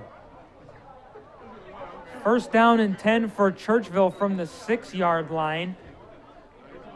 And it doesn't look like they gained a whole lot. And Putney is making his way off or over to the sideline, probably just to discuss with the coaching staff. They're going to run clock now. Yeah, absolutely. He's probably going to come every play and milk it down most of the time, every play.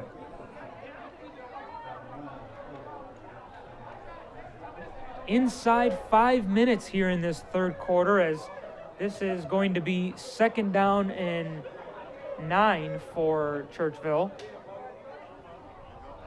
Putney steps up and rolls out and completes a pass down the right wing side, and eventually taken down there is Don Bethune. Gain of a couple yards, but we have an injury on the play. East player back in the end zone. Looked like he might have a cramp. Might be a cramp. May have been when he was chasing after Putney, trying to bring him down. And it's cold too. It's cold out here too. So if you're not, you gotta keep yourself loose and warmed and stretched out.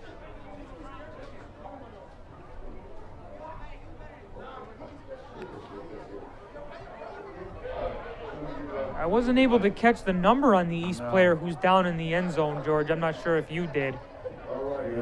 But yeah, I think you're right though when you say he's it's a cramp.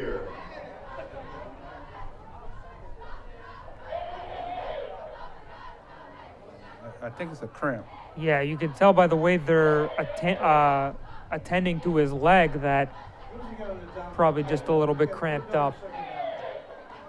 But the clock is stopped at 4:21 remaining in this third quarter, and it's still 23-6 in favor of Churchville-Chili.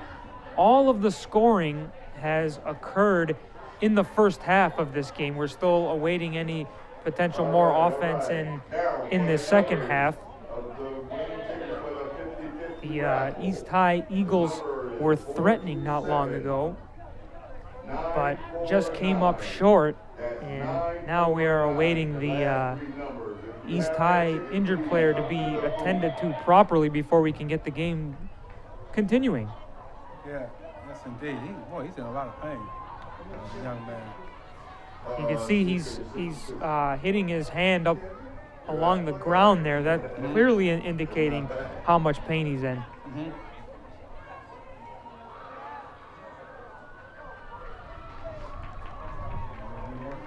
They're working on him there. Teams are back on the field. We gotta drink some more water. Drink a little bit more water, he'll be all right. Right. Get that Gotta stay hydrated.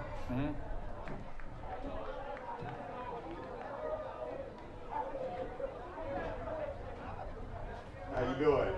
Yeah, come on in. You sure? Yeah, yeah, I'm sure. I need to your team see if you sure.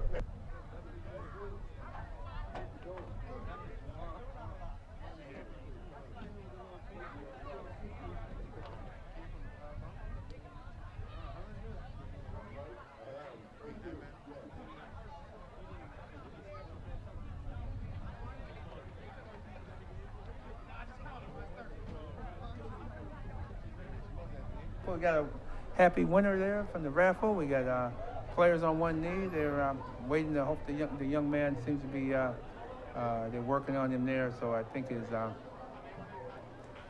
this is an opportunity, I guess, for, as you see, Churchville talking amongst themselves with some of the coaches.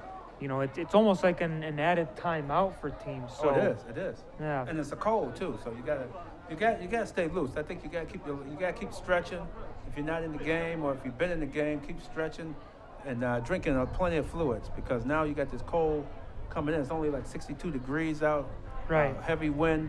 You got to be able to keep yourself loose. So if something happened, he was chasing the quarterback, and he planted, and he just went down. It was one of those untouched injuries there.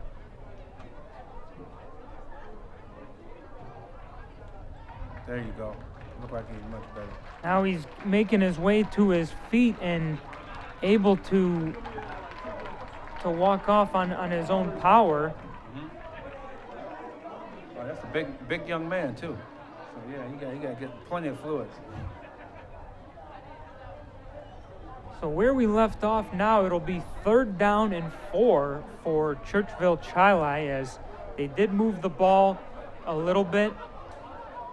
And more importantly for them, they were running time off the clock. Obviously, they had to stop it because of the injury in that situation. But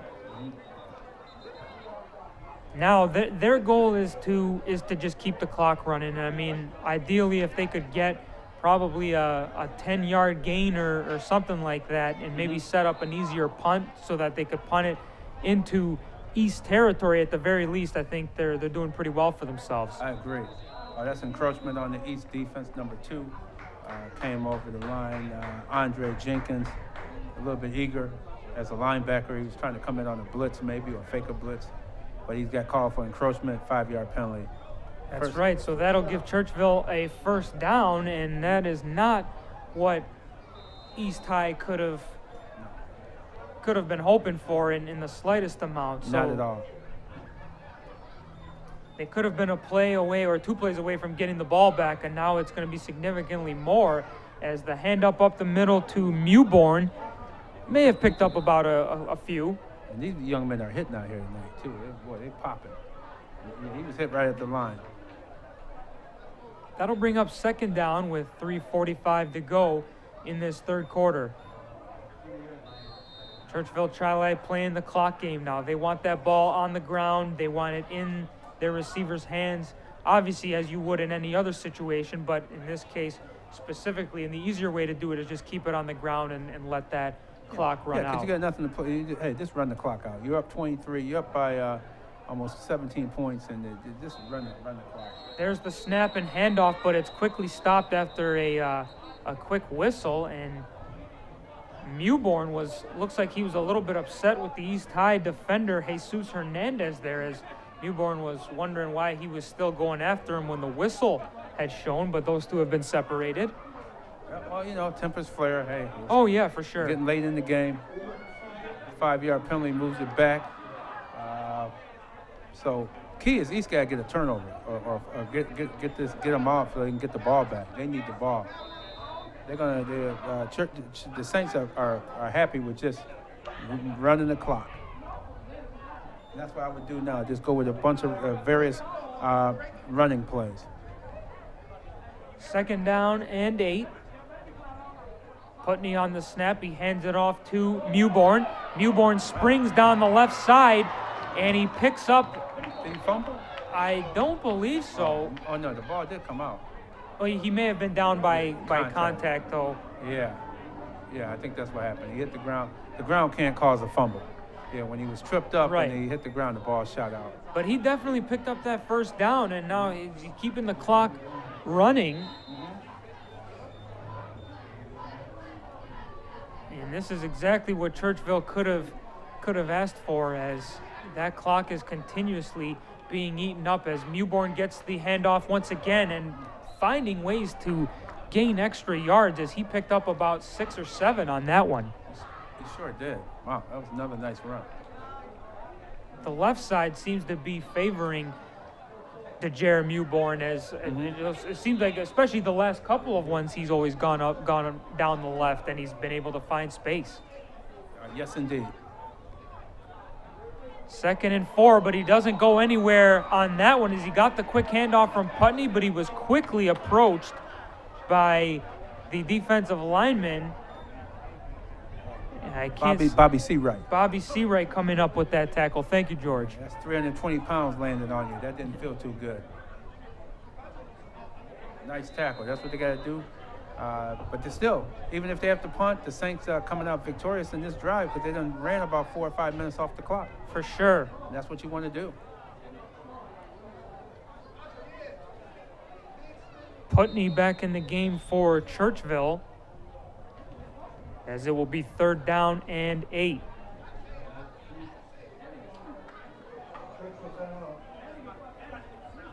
Churchville just called a timeout.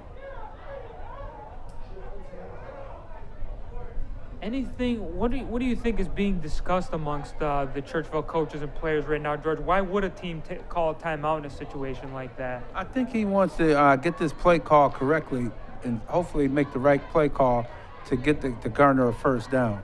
I guess he could see that everybody wasn't on the same page, and keep in mind he milked the clock all the way down to almost before they were called for delay of game. Yeah. So he benefited from that, but I think he wants to make sure they're on the same page. I guess I should have specified from the get-go. I meant, why would you take a timeout here and not let the clock run? But I guess in that case, if he feels he can get a first down here and continuously, keep beating up that clock. Correct. It might be worth making sure everything's on straight here. Right, because you don't want to go home on the bus with 3 timeouts thinking about what you could have, should have done with them.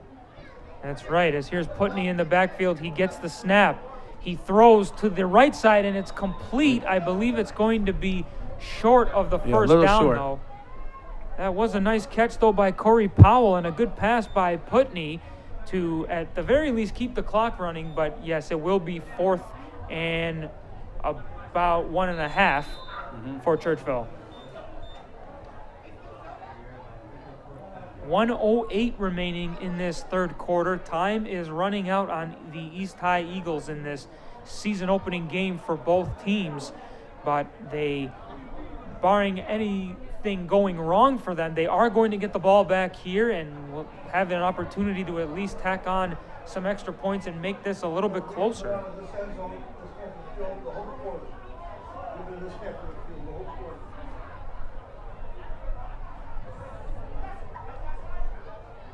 Here's the snap for the punt. It's fielded nicely there, and out of bounds it goes at about the 50, so that's probably where East High will take over. I say at about the 50 is where the ball went. The punt was taken by Ryan Rupp there. Remember the last time Churchville went to punt, the ball ended up hitting Ryan directly in the face mask, almost like he wasn't ready for the snap, but this time he was. Yeah, he was, and he got it off quickly too.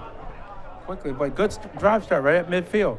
It's a shame East couldn't punch it in on the last drive, because this would make this game quite interesting if they would have scored and now getting the ball back at their own 50. But let's see what they can do. Good drive start. That's right. 30 seconds to go here in the third quarter, and it's East High with the ball now, looking to get back into this game. James Simmons from the shotgun. He steps back and looks to his right, and it's intercepted. He threw it over the middle, and it was picked off by Ian Allison, and Churchville will take over. What a play by Ian Allison. Read James Simmons the whole way, put his arms up there, and came down with the ball.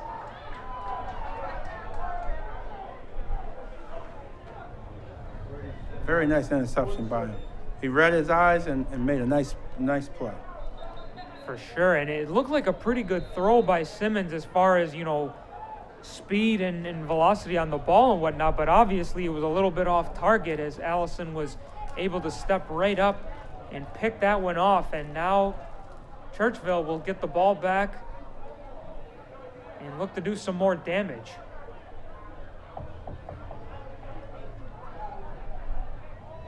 The snap on first, it's a quick handoff, and up the middle goes, I believe that's Tisdale, for a gain of about 8 yards. As Churchville has now encroached into the east end. And that will take us to the end of the third quarter here at East High. It's the Churchville-Chili Saints on top of the East High Eagles by a score of 23-6. My name is Matt Stathopoulos. I'm joined by George Radney. Thank you for joining us. We will be back with the fourth quarter after a brief few messages from our sponsors. Welcome back to East High, ladies and gentlemen, as we just get set for the fourth quarter here between the Churchville-Chili Saints and the East High Eagles. As a quick handoff on second down by Churchville to Mike Mule. He will be tackled for a loss, and that'll bring up third down as quite the battle was put on there by Mule and those defensive players. Yes, indeed. That was a nice tackle. I tell you, East hasn't given up defensively. They played a very good game defensively. Just, once again, the errors, the special team, offense turnover, they just had the turnovers. When you have turnovers, usually whoever has more turnovers in the game, that's usually the losing team. And that is definitely going to bear out tonight. It'll be 3rd and 3 for Churchville at the 47. Putney back with a handoff to Mewborn, and he's has enough for the first and a few more as he's brought down at about the 40. Late flag comes in there. Might be a face mask, but if that Mewborn, he's tough. He doesn't want to go down. He's a scrappy, almost like a scat back. He makes a lot of moves, and then when you hit him, you gotta wrap him up because he's not gonna go down with no arm tackles. He's only listed at 5'5", 155 pounds, but he runs pretty quick. Yeah, he's like remind me of an alley cat. You don't want to tangle with him. He can give you a tussle there. Yes, indeed. He's had himself a good game for sure, and he just picks up another first down for Churchville right there to keep the ball in their possession and more opportunities for them to just run out the clock and secure this victory. Oh, look like the penalty's going to be on the Saints. Yeah. Oh, yeah, so they're bringing it back here. It looks like the chains are. Yeah, it was from the spot of the foul. Oh, a big one, too. Oh, wow. Where's he going? He's marching.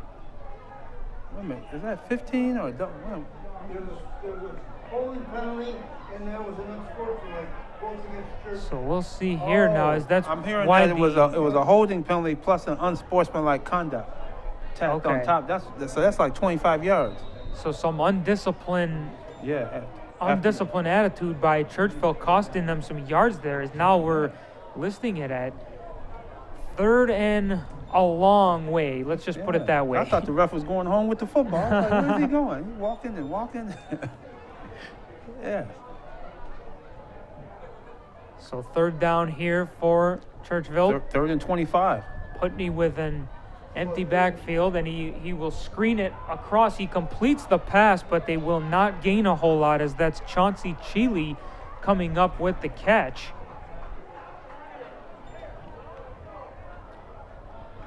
All right, here we go. 4th down.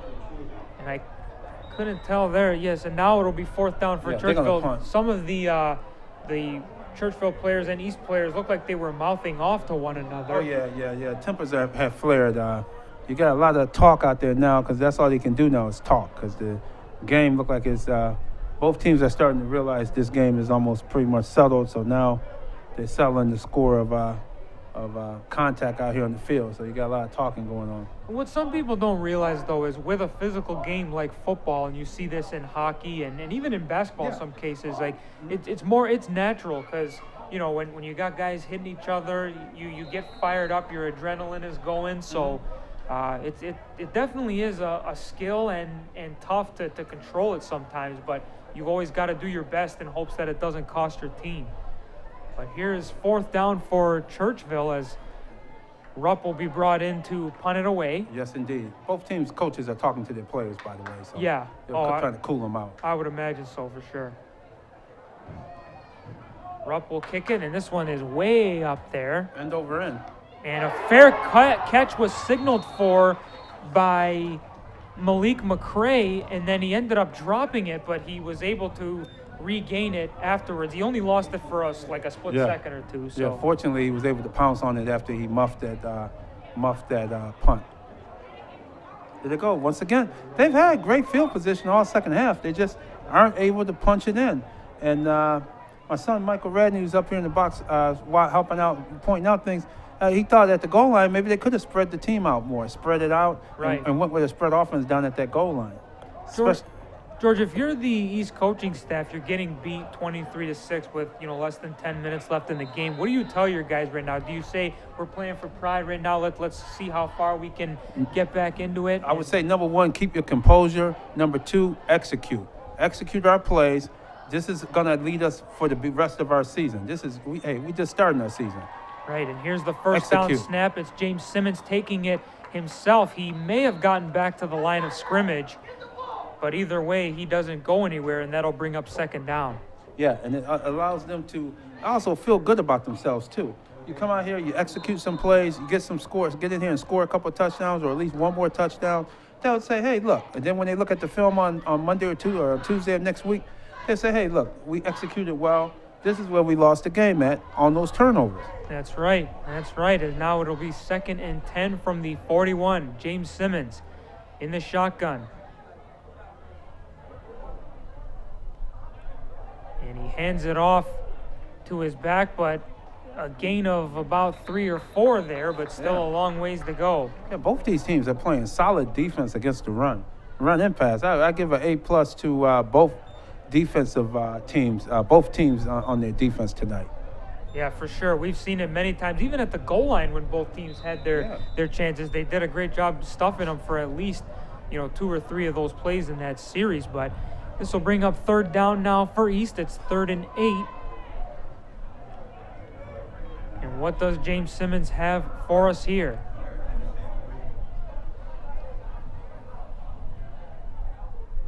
Low snap, but he's got it. He steps back to throw, and it's just going to be incomplete. That was intended for Jalen Holmes. Yeah, Jalen Holmes. He was covered. Very good defense there. The guy knocked the ball out of his hand. Good defensive stop there. 4th and 8. They're going to go for it. Let's see if they can come up with a play. Right. I was just going to say, I'd imagine they're going to go for it here. They really don't have anything to lose at this point, so... No.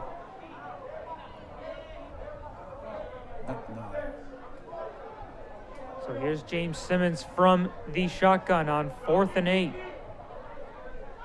4 wide receivers. He steps back. He throws it way downfield, and he's got him in, and it's complete to Freddie Brock. Nice pass. That's one of his best passes of the evening. Going into the wind, too. That was nice. Yes, and obviously it takes a lot of guts to throw it up the middle like that in the way he lobbed it. But Freddie Brock was his man, and he was the one who came up with the catch, so he deserves his credit as well. But yes, a great pass by James Simmons indeed. And James Simmons didn't see it because he got pancaked. The guy put him right on his back, so he held it to the very last second, and that's what I mean. Actually, when they look at that, see that play on film on Tuesday, I was like, man, look at that. Look what we can do. So let's build off of that. That's right. As now this will be 1st and 10 from the 25-yard line. And it looks like the same play they're going with now. They've got a man in motion. James Simmons will take it himself, but he's not going to come up with it. It was a play-action handoff, which looked like to Malik McCray, but then obviously James Simmons took it himself and didn't go anywhere. Yeah, one thing is I'm trying to figure him out. He's not fleet of foot as a quarterback. He's serviceable. He's very serviceable, but he's not more what I would say a running quarterback. Look like he needs about 2 steps to get going. Right. Some quarterbacks, boom, man, they step on a dime and they're gone. Like Freddie Brock. Like he just took off. Right. You give a half a step to him, he might be gone. 2nd and 12 from the 27. As we are approaching 7 minutes remaining in the 4th quarter, as James Simmons sees the pressure coming, tries to get away. He's not going to, and he's brought down once again to bring up 3rd down. Yeah, we got some off the ball. We got some pushing and shoving going on. Seeing a lot of that going on. I think it was James Simmons as one of the guys who was mouthing back off to the Churchville players. Mm-hmm.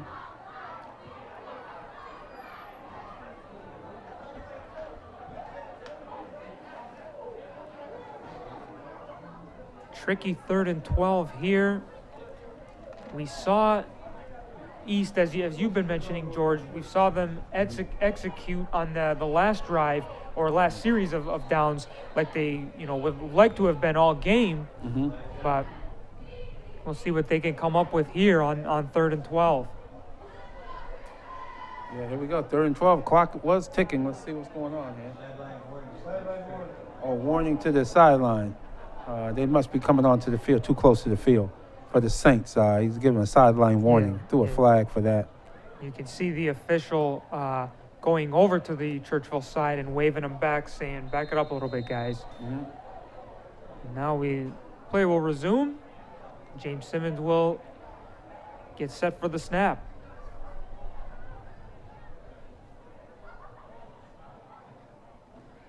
Good snap, and he's back to throw. Trying to get away, and he does not. He's brought down once again. Yeah, he's taking too long. He's a little too indecisive. He got to make a decision. If you're going to run with it, run with it. If you're going to throw it away. Get rid of the ball. He's holding the ball too long. It looked like he pump faked in the beginning there. He may have saw something, but then second-guessed himself rather quickly and then just decided to start going, but by that time it was way too late. Yeah, because there's been constant pressure all night. He's got enough time to make a play, but he doesn't have enough time to say, boom, change it to another you get your check down from option 1 to option 2. Right, right. And that will bring up 4th down. Do they have magic once again to convert on this one?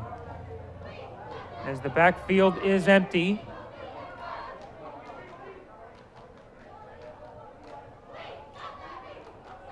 To his right he goes. Looks deep, and he's got him in. It's complete once again, and they do have that magic that we mentioned about earlier. It is. He looked so good on 4th downs, man.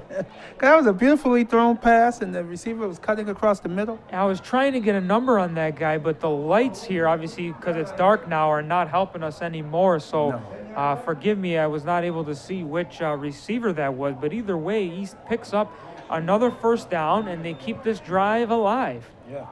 Very well thrown pass. The receiver caught it with his hands and brought it in and took the hit. And he's throwing it over the middle, too, which is nice. Right, yeah. And the fact that he was able to get that open is now 1st and 10 from inside the 10-yard line. It looks like the same play as just a minute ago, but the pressure's coming, and down goes James Simmons once again. So that's, again, that Churchville defense, George. They come right back at you and pressure your quarterback or running back, depending on the situation, and don't give them much space to breathe. Yeah, his line's not giving them much help at all.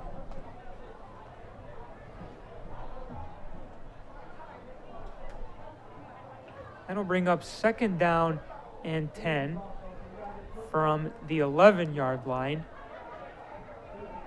And the clock is running at this point. Churchville breathing comfortably with a 23-6 lead. Trying to contain East High, though, and not let them get back into this game. A low snap. James Simmons over the middle. It's complete. And inside the 5-yard line are the Eagles now. A nice quick play and a quick pass there by James Simmons to get that completion and ball spot inside the 5-yard line. I think that was Malik McCray on that one, making the catch. 3rd and 5, the snap. James Simmons to the end zone, and it's incomplete. May have been intended for Jalen Holmes, and if that is the right guy that I'm seeing, then he looks like he's a little bit hurt now as the referees have blown their whistles to stop the clock, indicating an injury. Yeah, it looked like he took a shot there when he was trying to hold on to the ball. Yeah. Yeah, because it's cold and it's physical. I'll tell you one thing, both teams have been laying the leather tonight. Both teams are going to be sore after this one. That's what it takes, though, to get wins in this game. It's definitely tough, but... And East has a tough one coming up with McQuaid next week. That's right. McQuaid just stomped all over Rush-Henrietta today, 42-7. So the schedule doesn't get any easier for East next in the coming weeks. Not an easy matchup for McQuaid against Rush-Henrietta today, though, but, I mean, showing that they're able to put 42 points up against them. Yeah, that really speaks volumes for what kind of roster they might have this season. Exactly. Look like they're finally having – they've been down for quite a while. They haven't had a really good, dominating team in several years. So, hey, look like the Jets – what are they, the Black Knights, they call them? Yeah. Over there, McQuaid look like they're on their way. They might be on their way. Aquinas barely lost to Victor last night. That was a very good game, 28-24. So Victor comes out the gate with the win. Aquinas gets the loss. And you knew somebody had to lose that one. And those two former Section 5 state champions.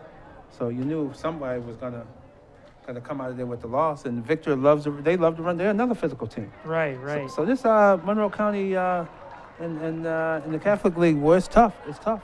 That's right. A lot of tough teams. The good thing is, though, the season is still young, so even if you don't come out on top in week 1, there's still plenty of room for improvement and plenty of time to get yourself back into it. Mm-hmm. Yeah, and the Wilson Wildcats, the Tiger Cats, Wilson is a tough team. They're rated right now as the best city Catholic League team right now. But after McQuaid, what they did today, maybe, hey, McQuaid is probably going to be getting raising some eyebrows on that as well. That's right. Meanwhile, here with 4:05 to go, it's 4th and 5 for East. And once again, we'll see if James Simmons can get that 4th down magic that he's had the last 2 times. A throw to the end zone. Did he drop it? He did drop it. The referee signaling it's incomplete, and that'll be a turnover. had it right in his hands. Oh my gosh! When he see that on film on Tuesday, he's gonna be shaking his head on that one and I'm really impressed with James Simmons on his accuracy on fourth down. When it seems like when the pressure's on him the most, he makes his best throws. If only every play could be fourth down, Right. I guess, for him. Maybe that gets some urgency. That's in what him. he has to do. Work on. That's what he has to work on. Is it safe to say on that particular play, George, that it was all the receiver's fault? Was that throw perfect by James Simmons? Oh, Okay. it was perfect. And the receiver just bobbled it, and then he was hit by the defender, but he still had a chance to bring it down, and it just rolled out. So Churchville will take over on their own 5-yard line. It'll be 1st and 10, obviously. And here's a handoff in the run up the middle for a gain of a good amount of yards, maybe even, well, at the very least, very close to a first down. So 2 first downs should put this game away. I would say so. With 3:50 left, a couple first downs, and I think we'll be done. Good effort, though. Good effort by East. Good effort by the Saints as well. Don't know. I believe East does have one timeout left. Yeah, but that's it. Just one. Yeah. Can't stop the clock after that. Right. So this will be, and they did give them the first down Oh, off wow. that run, so it's 1st and 10 from the 15 here for Churchville. This is when you're feeling the loss is starting to set in on the east sideline. They were stopping that play earlier in the game. Here's the snap and another handoff. Up the middle they go, and a gain of about 6 or 7, and the East coach was jumping up and down looking like he was upset at something. Well, they stripped the ball from the runner. Oh. The East linebacker ended up with the ball, but they must be saying he was already down. Oh, my apologies. Yeah, I didn't see that. Yeah, The ball he get did out. get stripped. The ball, East guy came out of the pile with the ball, but you don't know what happened in the pile up there. Right.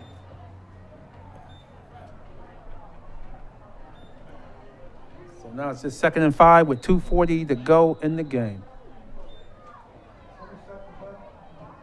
And we have a timeout here. It looks like timeout called by, I didn't see which side he was referring to, but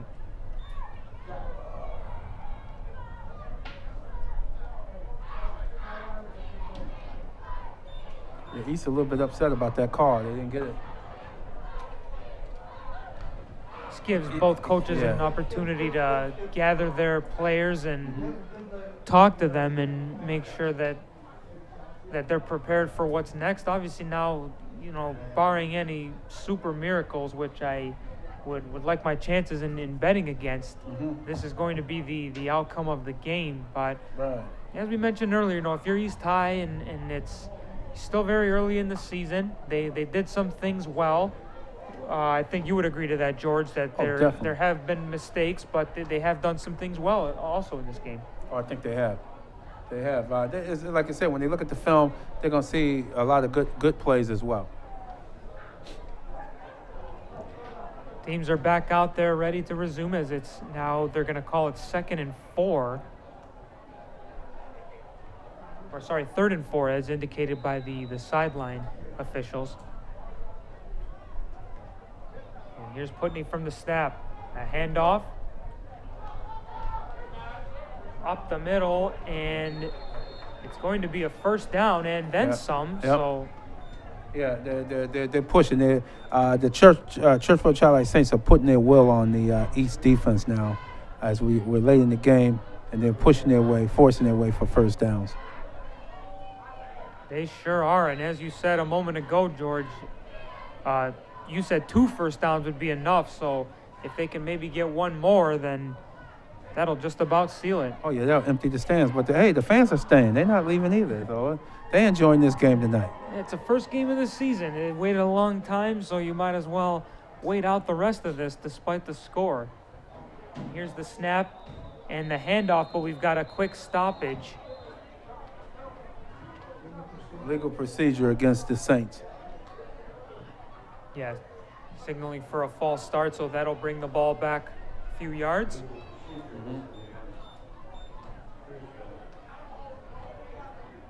2:07 to go in this fourth quarter. You can see, having a look at the Churchville sideline, the players are mingling, high-fiving each other, getting excited about starting the season 1-0, but obviously there's not a lot of time to rest on that because they got to get ready for next week as well. You got it. Still a ways to go. You got a holiday in here, so you don't get back until Tuesday. That's right.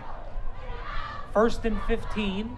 Putney steps back and hands it off, and a good gain here by the Saints, and that's going to be just short of the first down, a gain of about 14 on that rush. Very nice run.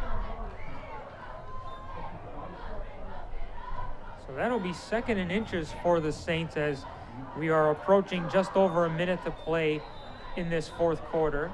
Yeah, 2nd down, hey, 3rd. Get the first down, as I was saying, Matt.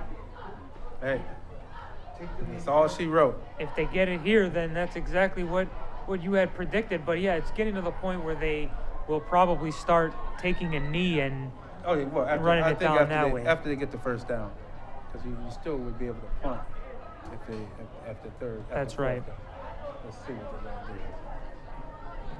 Another handoff, and the handoff is to Tisdale, and he picks up the first down, and there it is. He's a big bruising back, that Tisdale, man. They got some bruising running backs on this Saints team here. They're gonna give the teams in Monroe County a challenge this year. They got themselves a squad. They got a senior.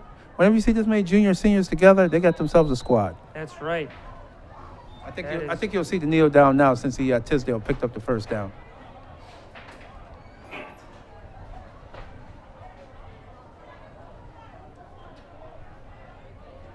So 1st and 10 from the 46, and they will drop down for the knee.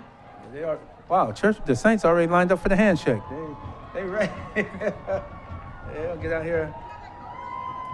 I think Tisdale's one of my MVPs today. If you had to pick MVP, who would you pick, Matt? I got to go with Tisdale as well, George. He's got two touchdowns tonight. Obviously, they were both very crucial, and he's made some big runs here, picking up first downs and helping Churchville seal it. But overall, a good team effort, though, you got to say. Yeah. Oh, definitely. Good team effort. It was definitely a team. And the coach, too. He knew his Jerron Ingram wasn't doing well to start. He made the adjustment. He changed quarterbacks. He went with 2 different quarterbacks, but then he went Ethan Putney is who he stayed with. And Ethan Putney didn't turn it over, and he made sure that ball was handed off to the various running backs. That's right. As that takes us down to the conclusion of this game, it's the Churchville-Chili Saints officially coming out on top over East High by a score of 23-6. And like we said, George, obviously, something to be proud of if you're Churchville, something to maybe be disappointed of if you're East, but the good thing for both teams is it's only the first game of the season. There's a lot of football left to be played. Absolutely. A lot of football to be played. East got to regroup on Tuesday, look at the film, practice, and get ready for a McQuaid team that looks like they coming out. They're going to be coming here next weekend looking for the no, they're not the Orioles. They were East, but they're looking for East next Saturday afternoon. Right. Well, once again, we'd like to thank everybody for joining us here tonight for the 2017 Section 5 season opener for both East High Eagles and Churchville-Chili Saints.